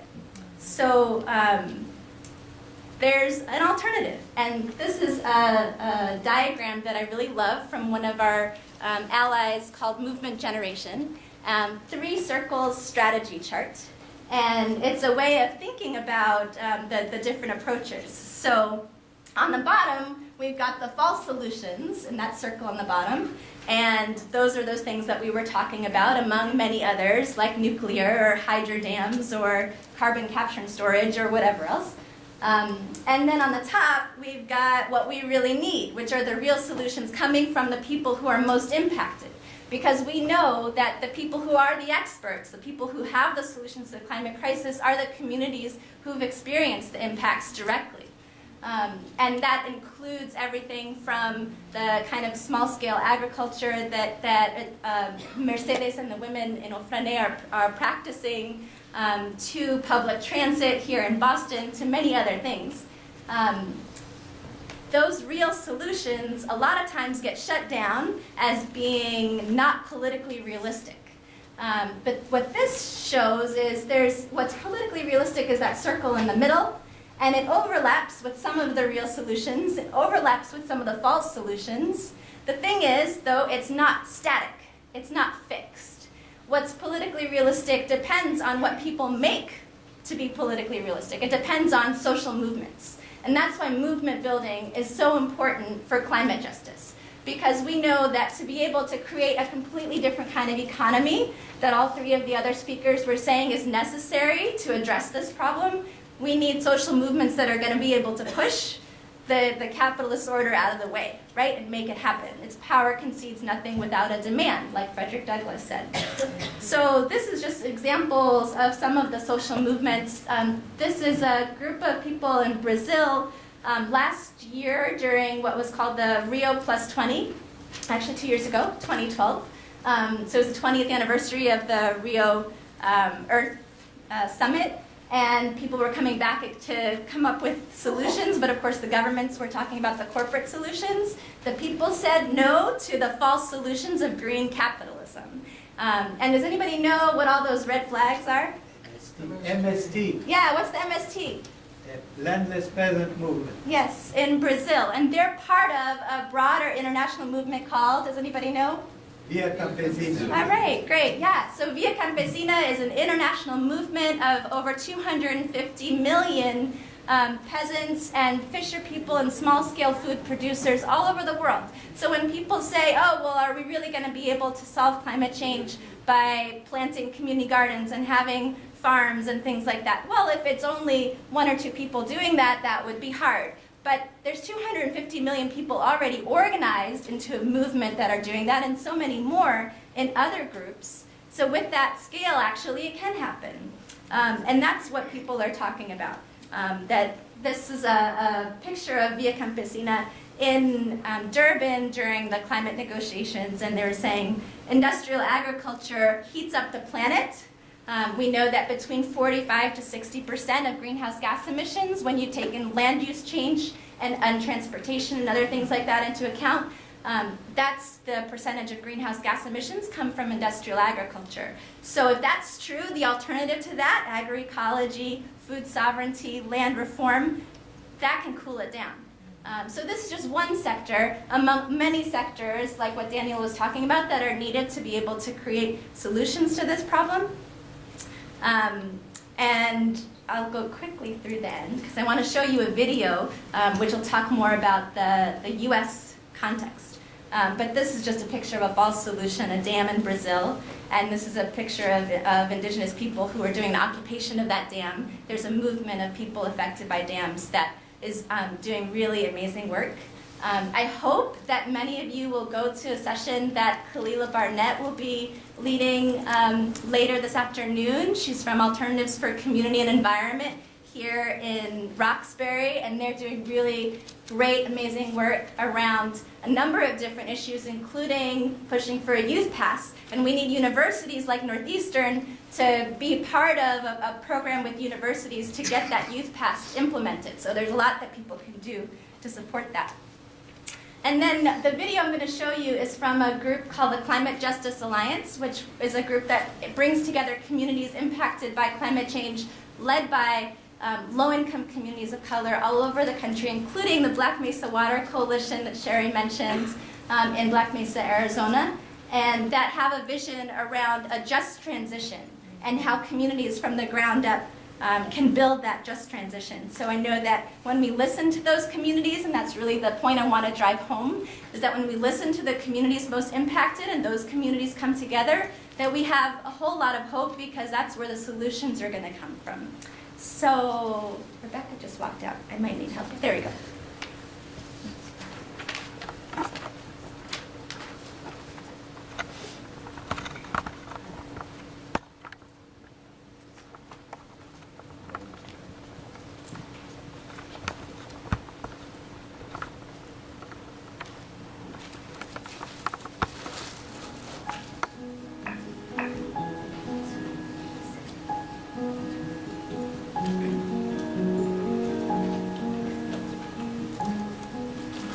For our people, water is central to our spirituality, our culture.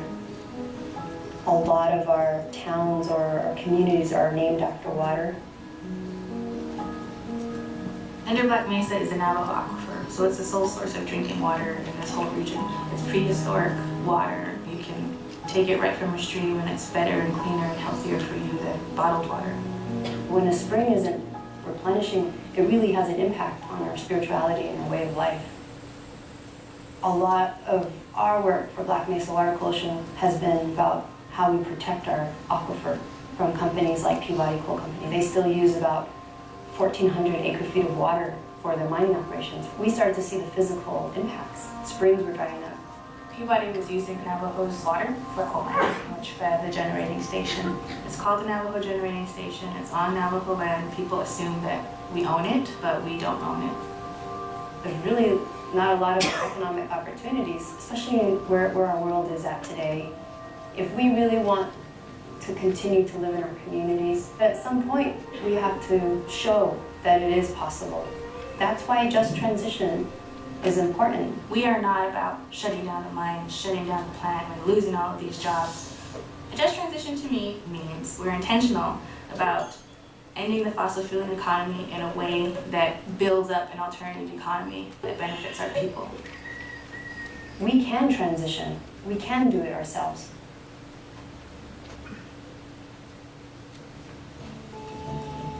We're here at the Our Power Camp that we hosted along with the Climate Justice Alliance. We're here to come up with strategies to deal with the coal industry kind of across the whole sector. We're going to be focused on 3 communities we call hotspots. Black Mesa here is the region that we've picked as one hotspot. The next gathering is going to be in Richmond, where they're dealing with oil refineries, and then in Detroit and other areas where they've been dealing with energy empires. We have a strong focus on how can we bring in our Navajo people into the work that we're doing, and how can we get support from non-Navajo communities and organizations. And there's a lot of representation here at this gathering from Appalachia, Alaska, out of the Basin, Black Mesa, Oakland, Detroit, Phoenix, Tucson. A lot of our communities are dealing with these extractive industries in our backyard, whether it's fracking, natural gas, coal development, coal mining, coal-fired power plants, oil refineries. We are dealing with the same corporations. We are dealing with the same policies, the energy policies. We're all on the same page, but coming from a different location, different environment. The coal seems to be the main factor. The company that destroyed my family history is basically the child of the company that is destroying their way of life out here. Even though Michigan is not a producer of coal, we're a recipient of it, and our communities are still suffering as a result of the burning of the coal. So we're part of this coal family, so to speak. In the Bay Area, we think we have a lot to learn from coal-impacted communities, being refinery-impacted communities. If we come together, that just amplifies the message that just transition is so important for all of us. We're going to meet each other in developing strategies to make this economic transition real and to make it happen in the way that really truly benefits communities that are most impacted. Gatherings like this and other conversations can bring us to the point where we can combine forces, then we can win.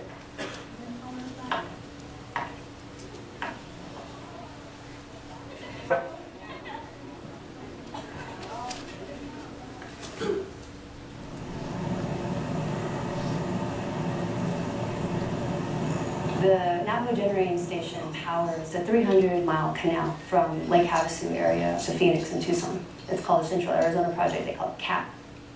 What our solution is that we can power CAP with solar. All the lands on Black Mesa who have already gone through mining and are in various stages of reclamation and can't be used for anything else, can't we put solar on those areas?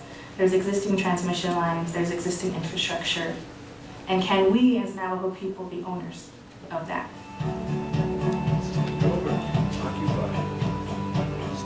As the Climate Justice Alliance, we made a decision that whenever we get together, we have to throw down for what community that we're in. So what we want to do is we want to have a big action to educate people about what resources are being taken from here, what are the costs of this lifestyle that they live in southern Arizona. Also to push forward our idea that to move water through the CAP to power the Southwest, it can be done with solar. We're going to take a solar panel, a nice big one, and we're going to take our water barrels, and we're going to take our water pumps, and we're going to start pumping it back into our barrels using solar. Something that was reinforced for me was that we don't have to just let things happen to us, and we have support from all over the country, and there's many communities that are just like us. We can work together. The just transition to me looks like our communities having the ability to decide what kind of economy we want. The transition toward a system that values human life, where people can live healthy and safe. There's a way that we can have well-being and thriving communities with meaningful work. There are other ways to generate this electricity cleaner, safer, and more sustainably. I think Arizonans would be happy with getting their electricity and their water from renewable energy. There can be power without pollution and energy without injustice. The time is now. We're at a crossroads and continue in this business as usual path, or we can create solutions for our future generations.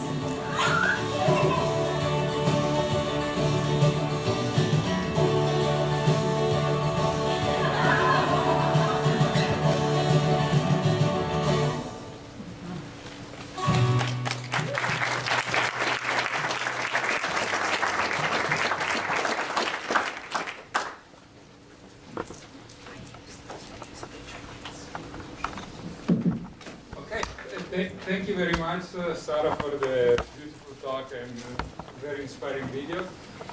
We are going to open the floor for questions and to have a discussion. But while you think about your very smart question that you are going to ask, I just want to give the word to Dave first. I'm going to be very brief. There is a can going around, and we need your money. A team of volunteers put this together. We donated our time. We're happy to do it. We think this is very important. We're looking forward to the discussion and the connections that people make. But we have incurred expenses. And so I am here representing all these great people who helped put this on to ask everyone who can give at least $5 to do so. And if you can give more than that, that would be great. But whatever you can give, we need, because we want to be able to do this again. We want to be able to facilitate more kinds of discussions and debates of this kind.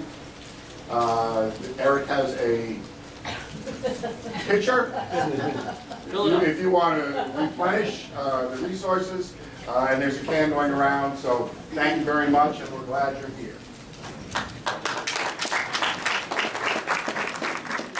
So let's thank the 4 panelists that we have had, Fred, Daniel, Sherry, and Sarah, for their beautiful talks.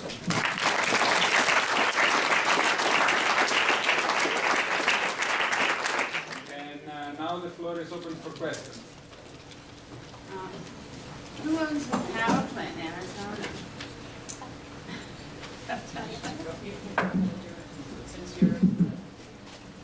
So right now the power plant is majority owned by the federal government, but there's a number of different owners. For example, in Los Angeles, they have also been purchasing a good amount of their energy from that same power plant. I think about 10% of the energy has gone to Los Angeles. So, but the fact that it is majority federally owned means that people all over the country could put pressure on our government to transition it to solar and to hand over the ownership to the Navajo people, that it's on whose land it is coming. Reduce enough electricity to power those communities? Can you produce enough electricity with solar power to power those communities? Absolutely. And another thing is that, I don't know if you can hear me, if this is close enough, but we've reached a standstill, is that a lot of the people on the Navajo reservation don't even have power. And so all of this energy is going out to supply all of the Tucson, Phoenix, like she said, Los Angeles, all of these big surrounding cities. And you have people on the Navajo reservation without running water and without power, and who are being removed from their lands and placed in really toxic environments so that this can be produced for outside communities. And a lot of people criticize and condemn the Navajos because they say, well, you're generating all of this power with your Navajo generating station, and they don't realize that it's not owned by the Navajo people. And so there have been a lot of things that we could talk for hours about the shady things that have gone on in regard to resources in Arizona, but that's a quick answer. Yes, maybe if you can say your name. Okay, George, I'm from the Revolution Books in Cambridge and support of Revolutionary Commons. I'll go back to what Fred said at the beginning about capitalism as a system, because every time you come to something like, let's pressure our government, let's do something for our economy, my perspective is not ours, it belongs to the capitalist system. And that's not just economics, but I believe it's also a political system, capitalism. I think the more people come to terms with that, the less we're inclined to believe that if you just get the right face and the right person, which was supposed to be Obama, but if you just get that right personality, everything is possible. And I'd like you to talk more about capitalism as a system. Why would have to have a whole upheaval and removal of that system? Yeah, first I just want to also mention about solar, which is wonderful, but let's keep in mind also that solar does pollute just, with the minerals and stuff that you need for it. But also just another thing, something I didn't say about capitalism. Of course, this wealthy country we live in, such tremendous wealth in this country. And yet we have so many people living in poverty. We have some close to 50 million people who are on what used to be called the food stamp program. It's now SNAP. We have about a third of the population of this country that's either living in poverty or very close to poverty, maybe one paycheck away, from having nothing, losing their homes. so that you have hunger and many other problems in this tremendously wealthy country. So yeah, I mean, I think, you know, one of the things we need to face is that it is the system. They are making signs that maybe the audio is not perfect. Can you tell? Yeah, it's not perfect. I don't know if it's on. Use that hand mic. Well, okay. Is this any better? Yeah. Okay. Okay. So I think, yeah, in my mind, there is no solution within capitalism. That we do need a different system. We need a system in which we can have make democratic decisions about what to invest in and how to produce things and how to distribute them. And part of that is a social decision, socially decided about what is enough. Because I get asked that, well, what's enough? I say, well, I don't know what's enough. This has to be a decision that people make, that groups of people make together. And that in essence, we need an economic democracy. And I don't think that you can have a political democracy, which I think most people are quite well aware of, we do not have in the United States. I don't think you can have one without having an economic democracy. And so what that means is you're making decisions not on the basis of profits. You're making decisions on the basis of what do we need to produce to satisfy the basic needs of our people. And that doesn't just mean material needs, it's cultural needs, and as I mentioned, the environment as well. And you just can't do that under capitalism. There's no way to do it. And so, now that doesn't mean, though, that we shouldn't be doing things now. I think it's wonderful to have examples out there of people interacting with each other and interacting with the environment in different ways than a normal profit relationship with other people or with the environment, exploitation. That there are examples that you can point to. You can say, hey, listen, like in Burlington, there's a small co-housing unit. People just living together, they decided together to build housing together and to try to do it in an environmentally sound way. But that's not going to save the nation. That's not the way we're going to get a transition, but it's an example.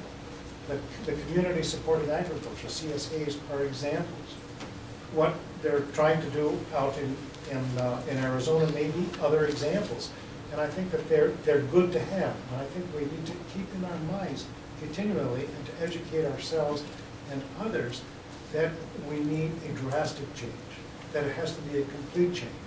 That if you have, I think Joan Robinson said it, who was an economist, a very well-known economist from Britain, who was I guess in the Keynesian tradition, but also friendly with a socialist, I guess considered herself somewhat of a socialist, that if you have the power really to control the worst aspects of the capitalist system, you really have the power to change it. Because to change it into a whole new system. Because these guys are going to fight like crazy, as one of the speakers said, that they're not going to take it laying down. So I think this is an issue we just have to keep bringing up, and people say, well, you're utopian, it's not going to happen soon. No, it's not going to happen soon, the transition away from capitalism. But we have to start talking about it, mobilizing for it, and working towards it, or else it'll never happen. And the other alternative is terrible. It's complete disintegration of society, barbarism. Maybe we can take 3 questions and then give the word to the speaker. Here.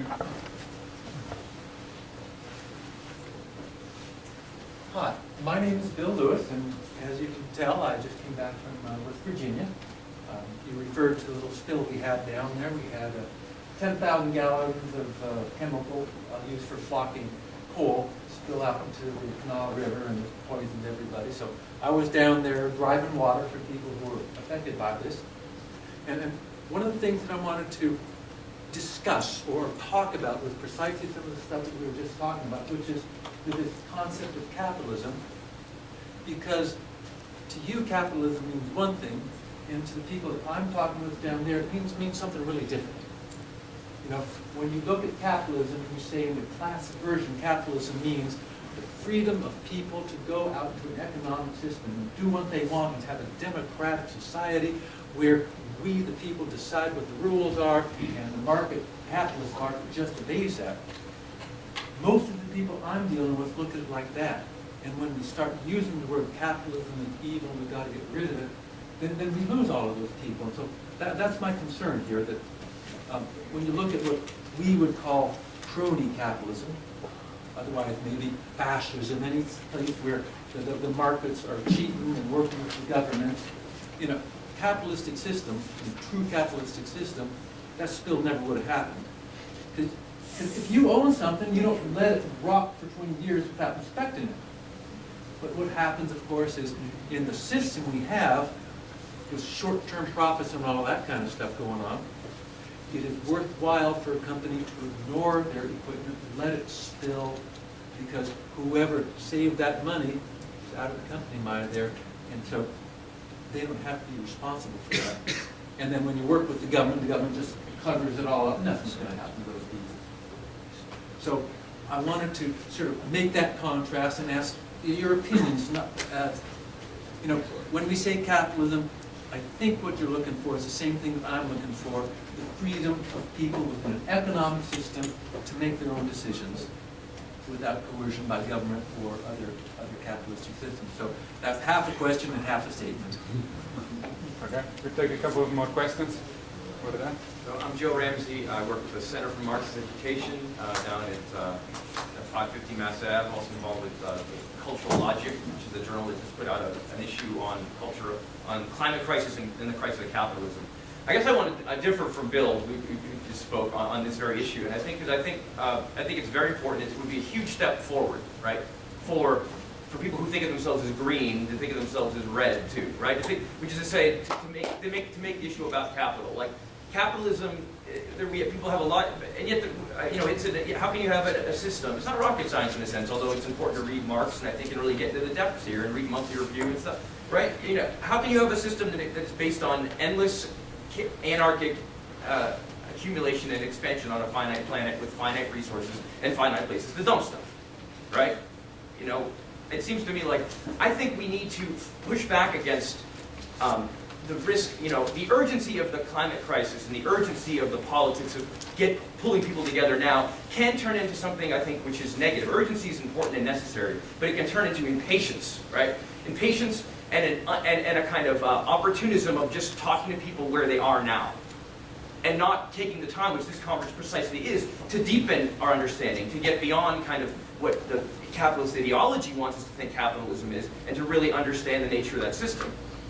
You know, it isn't rocket science, I think. But if we don't make the space to talk about why we need to talk openly about being anti-capitalist, then then these myths will persist. But I think we need to, and I'm really happy that this conference foregrounded capitalism as an anti-ecological system. And I think that's really important. It's a step forward. Now my question to the panel, though, is how do we go beyond just like, shifting that intellectual, framework, and also, calling attention to existing movements to put forth some kind of plausible view of what an eco-socialist transition would look like, right? Because I think part of getting people to see this as realistic is not only saying, the values are in the right place, capitalism's the problem, but like, what would we replace it with? And I mean, I guess, and I think we need to think radically there, but I also think we could look at some things that actually exist right now that would seem radical in the United States, but are happening in Europe. I mean, look at France, like, recently saying, hey, there's too much pollution in Paris, we're going to make public transit free. But why don't we build on that student movement right now for the T-Pass and say, why should anyone have to pay to get to work so they can be exploited? Right? But also I want to throw one little more controversial piece here is that, France also, it depends on a lot on nuclear, right? They have the lowest CO2 emissions in Europe, right? And I think this may not be very popular here right now, but I think we're capable of thinking this through. Like, what about nuclear? I think if we're going to talk about the energy that we need, I think, coal is like the devil, and natural gas is basically like, ends up being, just as bad. Is solar going to do it? I don't think solar renewables are going to do it either. I know we can reduce consumption, but I think we need a frank conversation of what a realistic eco-socialist transition looks like as we try to get towards something I'd like to call communism, right? But like something that we can sell to the American public, right? It's like, and the world public. It's like, well, what would be the top 5 things that we would want to do as a society, right? Like in the next 5 years, if we had political power. Thank you, Joe. Let's save time for other questions. Just please make my life easy and just ask a question. Right? We will have time to discuss during coffee break. over there. You, yes. I wanted to thank Sarah and Sherry for sharing your stories. I'd love to hear more about like the multicultural, multilinguist, multi-generational movement building that you guys are a part of, and just some like, if you could talk about some common themes or like a common framework that you guys are working towards, especially with the women's like the landless movement. That's phenomenal work that's going on. So just if you guys could share that. Okay, we have taken 3 questions so far, so maybe we can just give the word to the panelists, just to remind what the questions were. We had the question about the spill in West Virginia and different interpretation of what capitalism means. The remark by Joe that says that we should also talk about plausible alternative, and maybe nuclear is part of the picture. And this last question about multicultural. Whoever. I'll speak to the second question. So there's this notion that certain types of movements for environmental reform preempt larger social transformation. And there's a type of environmentalism, however, that we can embrace, what I would refer to like a transformative environmental politics, that we can build on, that can lead to far-reaching and deeper changes.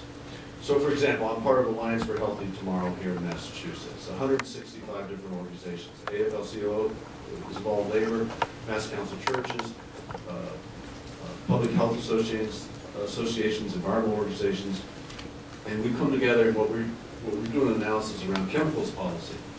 So here in the United States, the way it works around chemicals policy, industry introduces a chemical into the marketplace, and it's up to the public to prove it is safe. The burden is placed upon the public to prove it is safe before it's removed from the marketplace.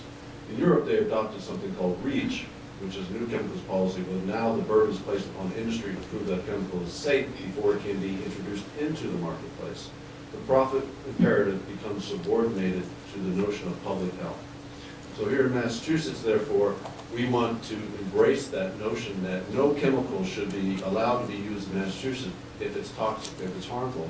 And if that's the case, then it should be mandated to be replaced with safer alternatives. And it's a type of new chemicals policy that you could embrace even in a post-capitalist world, right?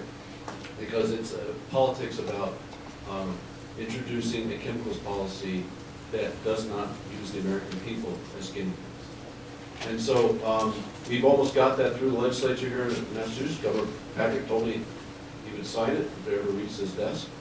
And the funding mechanism would work through a tax on the industry. The research would be done through the Toxic Use Reduction Institute. And so it's a form of, if you think about it, it's like a form of socialist politics, because industry looks to privatize the profits and socialize the costs. And what we're saying is, in order for you to use a product, it has to be safe. We're going to make you pay for the research to develop the safer alternatives and fund it to a toxic-free economy. So these types of transformative types of environmentalism that we can embrace, that are building blocks to building a larger movement, and one that uses notions of sustainability and social justice. And that's what a transformative environmental politics has to do, whether we're talking Black Mesa or in West Virginia or anywhere. This notion that you can separate issues of social justice from sustainability, from environmentalism, is false. We have to find ways of beginning to fuse programs for social justice and environmental justice together. And then if we do that, then we can develop a transformative type of environmental politics that will be built upon, lead to reforms that we can continue to build on far into the future. Just a comment on the chemicals, I'll try to keep it short. There are approximately 80,000 chemicals, I think it's 84,000 chemicals that have been produced and are in use now. Of those, 200 have been looked at in any detail, and 5 of those have been banned. It gives you just some idea of what's out there.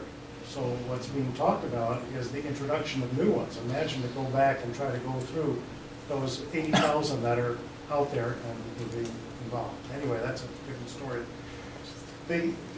One of the things that's interesting to me is that even the word capitalism is now, we're now able to use it and talk about it. 10 years ago, actually before the Occupy movement, I guess, it was, if you talk about capitalism, somehow you were strange in some way. I don't understand it because this is the economic system that we live in and have for some hundreds of years, but it was just not talked about. And just the word itself, and just that comes out for discussion is important. I think we do have to learn how to relate an anti-capitalist approach to regular folk. I think it can be done. But I think we're doing that in the process. I think it needs to be done in the process of fighting for struggles that can be won now. And so I think those struggles are very important, but during those struggles, we need to keep talking about this because ultimately, you can look at every damn chemical you want to. There's some governments do it better than others. The Europeans do many things better than the United States does. But you still got capitalism. You still have a growth imperative. You still got that extractivism, if you will, on a global scale, which French industries are very much involved in Africa and other parts of the world as well.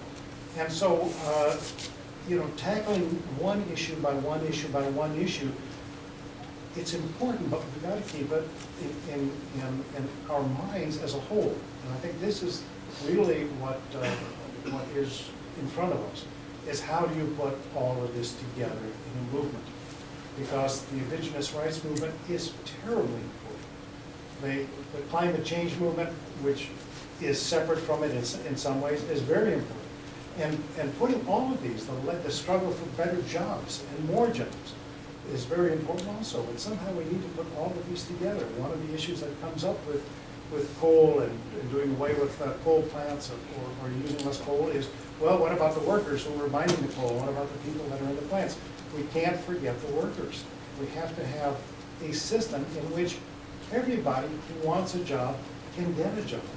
And they're working in order to fulfill the needs that we all have, that we define together.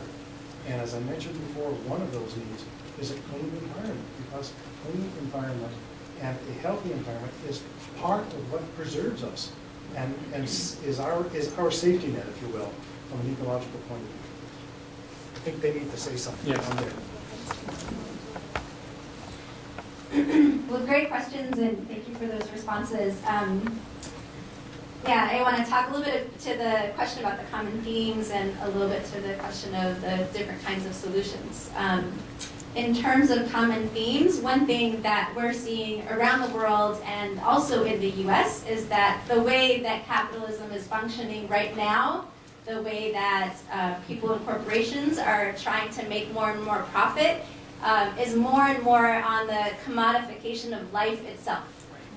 So, where, of course, there continues to be a big push to make profit from the stock market in general, there's been the crashes over time and recessions. After the most recent recession, we saw the housing bubble, right, as another place to make profit from real estate. Housing bubble burst. So the place where a lot of speculators are trying to go now and that they see as the real opportunity is profiting from land, water, seeds, air. These are the things that are making up life and that are so important and that people all over the world depend on. And they're going to become more and more valuable because of climate change. So it's this crazy irony, right, that the thing that is causing communities to be losing a lot of their resources is now going to allow people to make more profit off of those. So that's a huge trend that we're seeing, and that there's a lot of move by both corporations and governments with use of paramilitaries and all kinds of military forces themselves to repress movements that are defending their rights to land and water and seeds and air. Right? That's a real threat that our movements are facing, and that we're seeing is important to incorporate a number of strategies. One includes the work that to actually create the sustainable livelihoods, and that people are creating the alternatives, doing the land occupations, doing the agroecological farming, managing water resources. Doing that directly doesn't necessarily rely on governments, but just doing that themselves. But combining that with the broader movement building that can build the power to create even more fundamental and larger structural changes, and combining that with human rights defense and political solidarity. So that's one of the things that we're seeing globally as a way that movements are responding.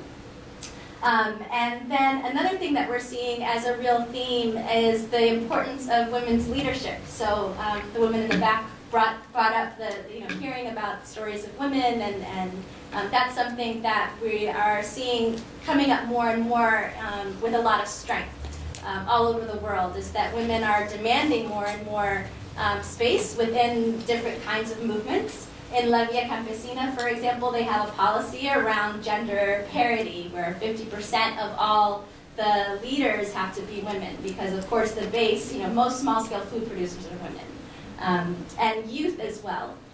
In addition to communities of color, these are the sectors that we're seeing as really needing to be on the front lines. And I think related to that is the fundamental reason why we're saying the people most impacted by problems need to be the ones to determine the solutions.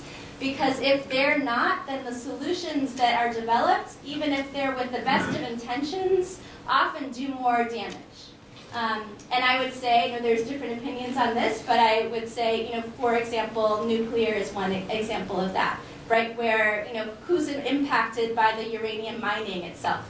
The indigenous communities, and what happens to the children who are poisoned by that? What happens to all the communities coming out of Fukushima who are dealing with the waste that can't be contained?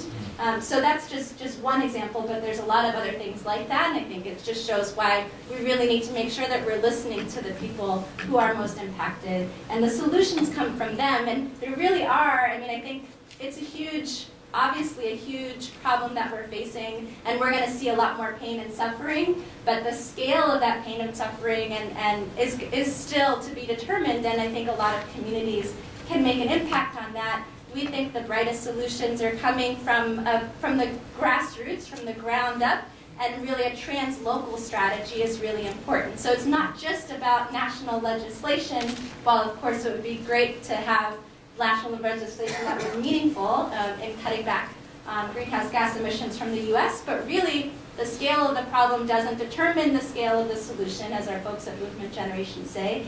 And we need every community to get together and determine what is its own just transition.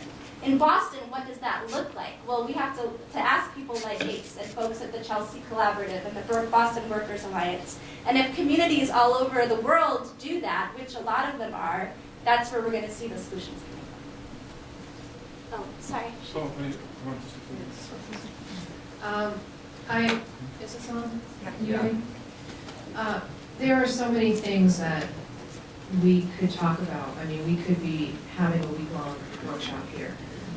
We have such an incredible array of knowledge at the table and in the room. You all have your own experiences with it as well. And I think that when we start thinking about structures, whether we call it a political system or an economic system or capitalism or whatever label we want to put on it, this is my analogy for what we're currently operating under. You have a car, you put it into motion, it has no brakes and no steering. Okay? You put it in motion, it goes down the road for a little while and ends up in the ditch. You pull it out of the ditch, you clean it off, you set it on track, and you put a new driver in.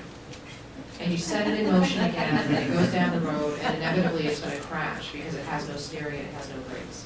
That's what we're operating under right now. It doesn't matter if we swap out the names. It doesn't matter if we swap out the drivers. It doesn't matter if we put it on a straight road or a curved road. Inevitably it's going to crash because it has no brakes and it has no steering. It's a broken system. And so we need something completely different. And so that's when we get into the stories of, we've been fed a lie. We've been led to believe that, we can't just, abandon this system and transition into something new. It's completely unrealistic for us to go back to small, localized economies. It's completely unrealistic for us to have small, localized food sovereignty and energy sovereignty. But that's a lie. And we can do that. And it's imperative that we do that. And so that's what we're seeing, to answer this young woman's question. in Indigenous communities. We're seeing a return to that way of life. We're seeing a reclaiming of food sovereignty and energy sovereignty, educational sovereignty, so that we can teach our children how do we create forms of governance that are in alignment with our traditional cultural values. And how do we, as small localized societies, take back control of the value structures that we wish to live under, because that opportunity and that choice is being denied to us, right? So that is what we're seeing. That is the way forward, and this is being led by women who are the givers and sustainers of life, right? That's why we're seeing this large rise in women's leadership, because women are standing up and they're fighting for the lives of their existing children, their grandchildren, and the children that are waiting to be born. And so this is how we have to do it. We have to look at it as an imperative. And so we don't have time to have intellectual discussions about this for the next decade or 2 decades or 3 decades. We need to be taking action and putting these things into place in our communities today, because when it hits the fans, we're all going to be hungry. We're all going to want to have access to clean drinking water. Those are our immediate needs. Creating some brilliant and cleverly designed system that sustains that in the long run is not going to matter if we're all dead, right? And that's the reality of it.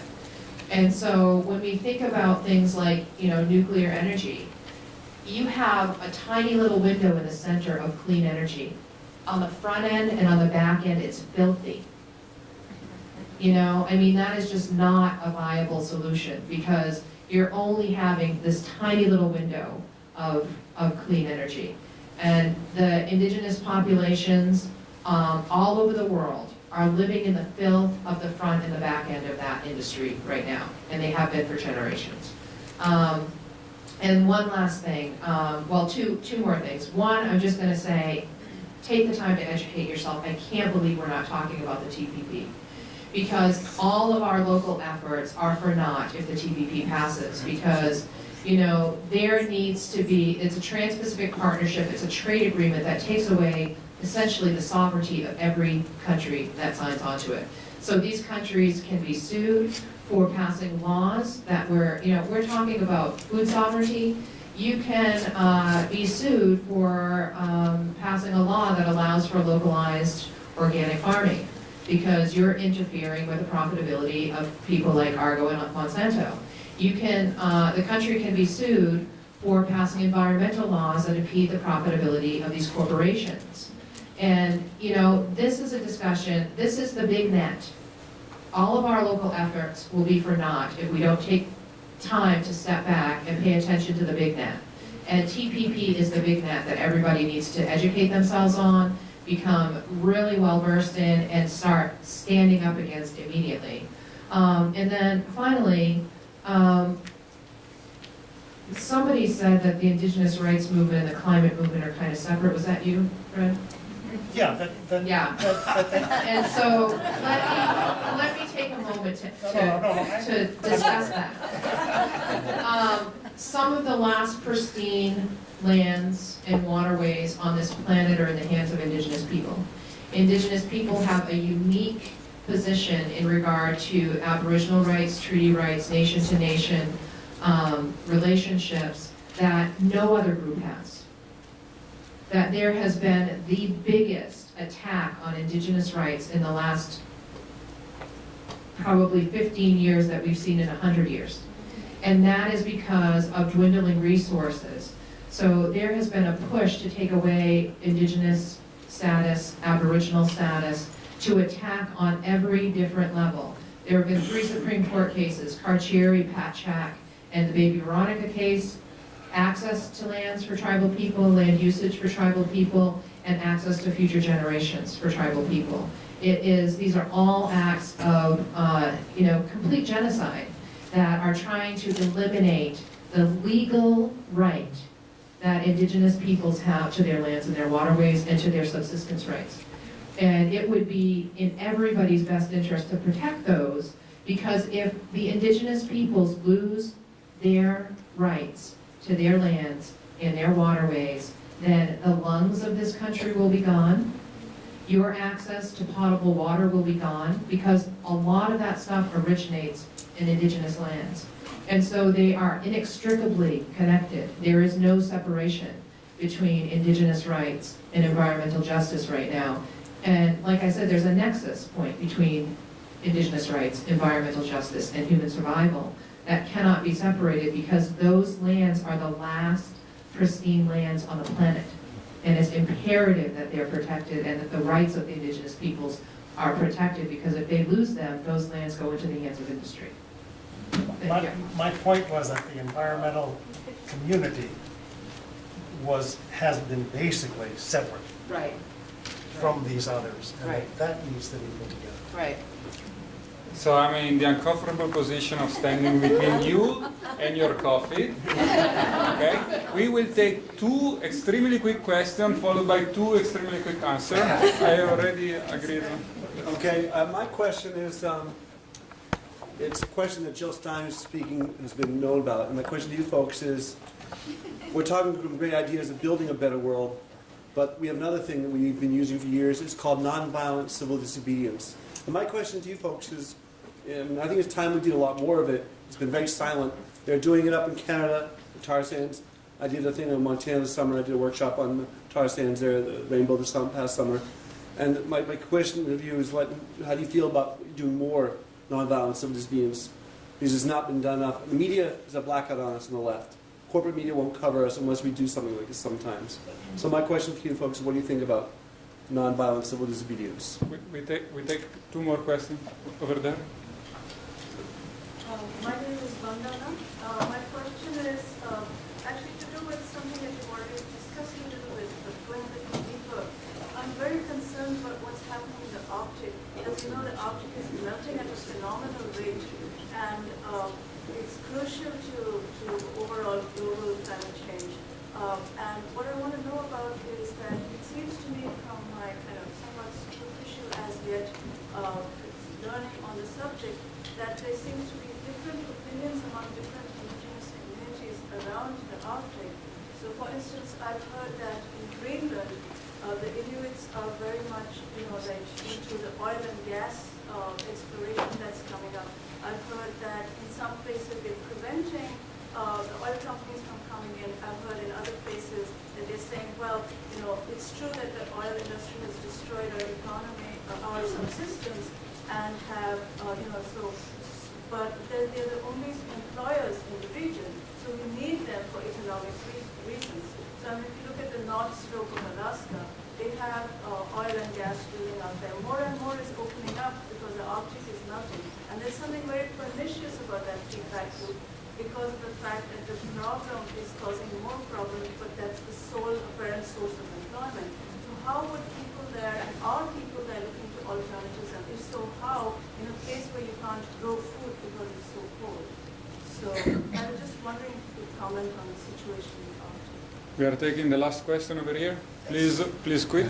Yeah, I will keep it all into a question. My name is Ian Jackson. If briefly, because this is going to be a long answer, but TPP and Keystone, because you can export where you have a free trade agreement. I think we all, if you wouldn't mind commenting on that briefly. Okay, so the question were one about civil disobedience, one about the Arctic, and this last one about PPP and Excel. Whoever wants to take it. The gentleman who asked about nonviolence, I actually work with tribes all over the US and Canada, and I teach nonviolent movement building. And so they have several days of nonviolence training, and going deep into theory and then into practice. And then we couple that with the actual needs of that particular movement. And so I think that there's a lot of that going on, and a lot of people are addressing nonviolence, and everybody that I've worked with all over the world is teaching nonviolence. So I think that is the way forward, and we all know that nonviolence is the only way to create a real lasting shift, right? Nothing else has ever worked in the history of mankind. And so I think everybody's aware of that, and I think that, you know, everybody that's doing that work is moving in that direction. Looking at the situation in the Arctic, there is an incredible over-exaggeration of the buy-in by the native peoples. And I think that when you watch TV, you don't see anything about the really positive things that are going on in the world. You see a spin that is based on what the needs are of industry, what they want you to believe. There's mind-numbing options for completely brainless television, right? To keep you distracted from the fact that you're in a gigantic feudal net that is being cinched more and more every second, right? And so there has been a promotion of a very tiny minority of voices who are in favor of oil and gas exploration, but those voices are certainly not the majority. And there are industries that are existing there that provide the only jobs, but they're destroying the subsistence lifestyle of all of the other people, and they're well aware of that. And so I am always very cautious when I hear, oh, well, this group wants to do this, because that's the voice that gets promoted, and the voices of the people who are in opposition get silenced. And so I actually have some very close friends that are up in that specific area that you talked about, who are working with the local people, because that industry is, you know, it creates dependence. It creates dependence by completely eliminating the subsistence lifestyle. So the ability of the people to subsist on the lands in which they live in a normal and harmonized way is completely destroyed by industry. And so with the Water Coalition, I mean, one of the things that they talk about is that their economic dependence is destroying their cultural way of life. And so it creates an economic dependence that completely destroys the local ecosystem and the ability of the people to be able to live on that land.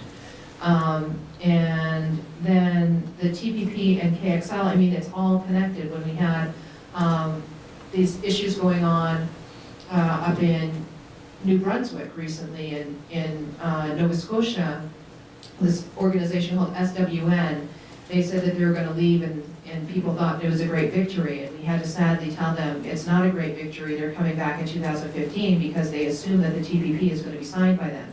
And so all of these things are connected. When you see all of this deregulation of our environmental protections that have been built up over decades, that's all in preparation. These countries are preparing not to be sued by these corporations.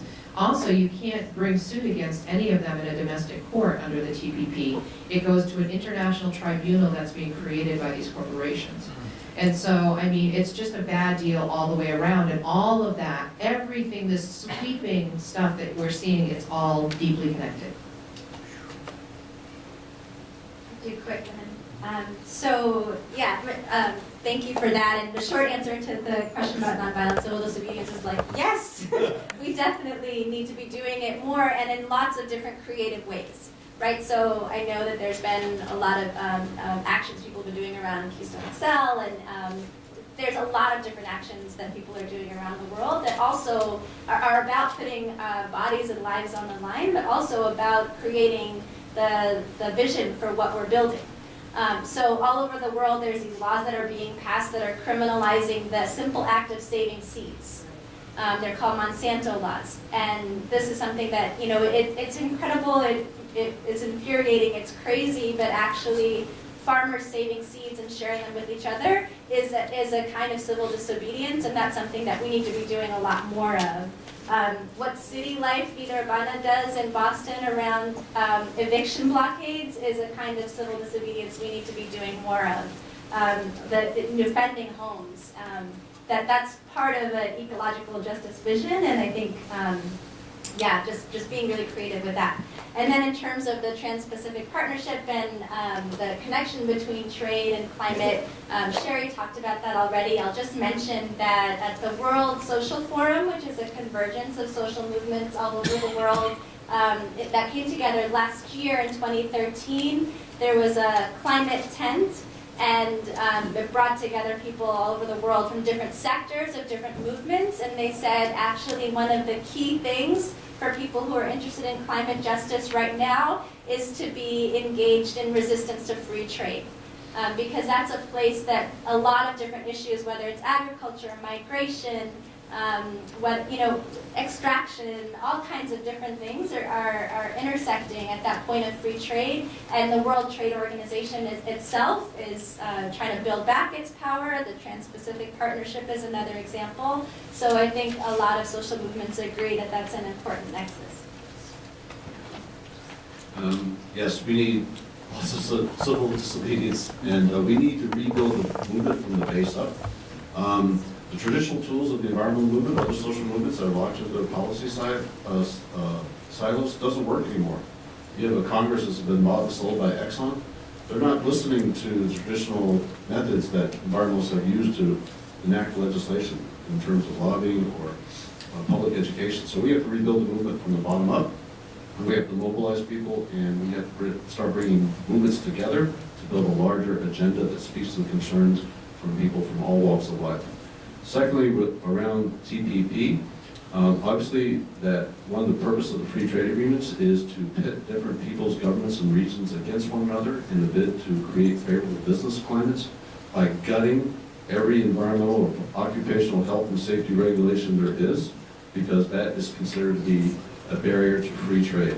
So what we need are fair trade mechanisms where the nations that have the highest standards become the standard for all nations, rather than the countries with the weakest environmental laws, that becomes the standard. It's a race to the bottom. We need strong laws that apply to all nations so that it can no longer play different peoples and regions off against one another. With respect to the Arctic, what's happened the past year has been very disturbing. This past year, 92% of Greenland was recorded as experiencing surface melt. It's the highest it's ever recorded. And if you go back and look at many of the models, what we're seeing now is global warming is sort of feeding on itself, that these feedback mechanisms that they didn't think would happen until farther in the future are kicking in now, and they're exacerbating and speeding up the process. The release of methane that is now being documented from the Arctic region is pointing to the notion that this is really a planetary emergency, that we are perhaps at this moment in history where these tipping points are going to be crossed. And once these feedback mechanisms kick in, where nature begins to feed on itself in terms of exacerbating climate change, we won't be able to stop it. And this is why we really need to come together now to take urgent action. I agree. I wish I had said something before, because I'm going to talk about something that's a good thing to end on, but I just want to put in my 2 cents on free trade. These agreements have nothing to do with free trade.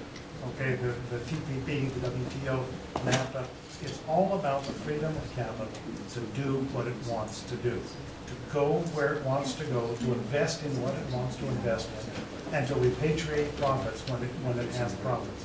That's what those agreements are about. It has nothing to do with free trade in the normal sense that you might think of it. And that is this is part of the globalization process, has been this movement by capital, that is by the wealthiest people in the world, to try to open up things so that they can do what they want, where they want. And the issue of free trade is just used as a smokescreen. But anyway, I just thought I'd throw in those 2 cents. What these guys said before was more important.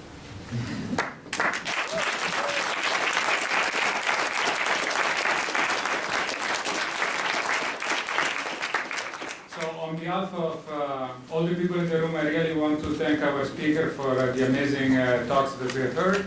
The coffee is outside, the cookies are outside, but we are coming back inside in 20 minutes for the second section. Thank you to everyone.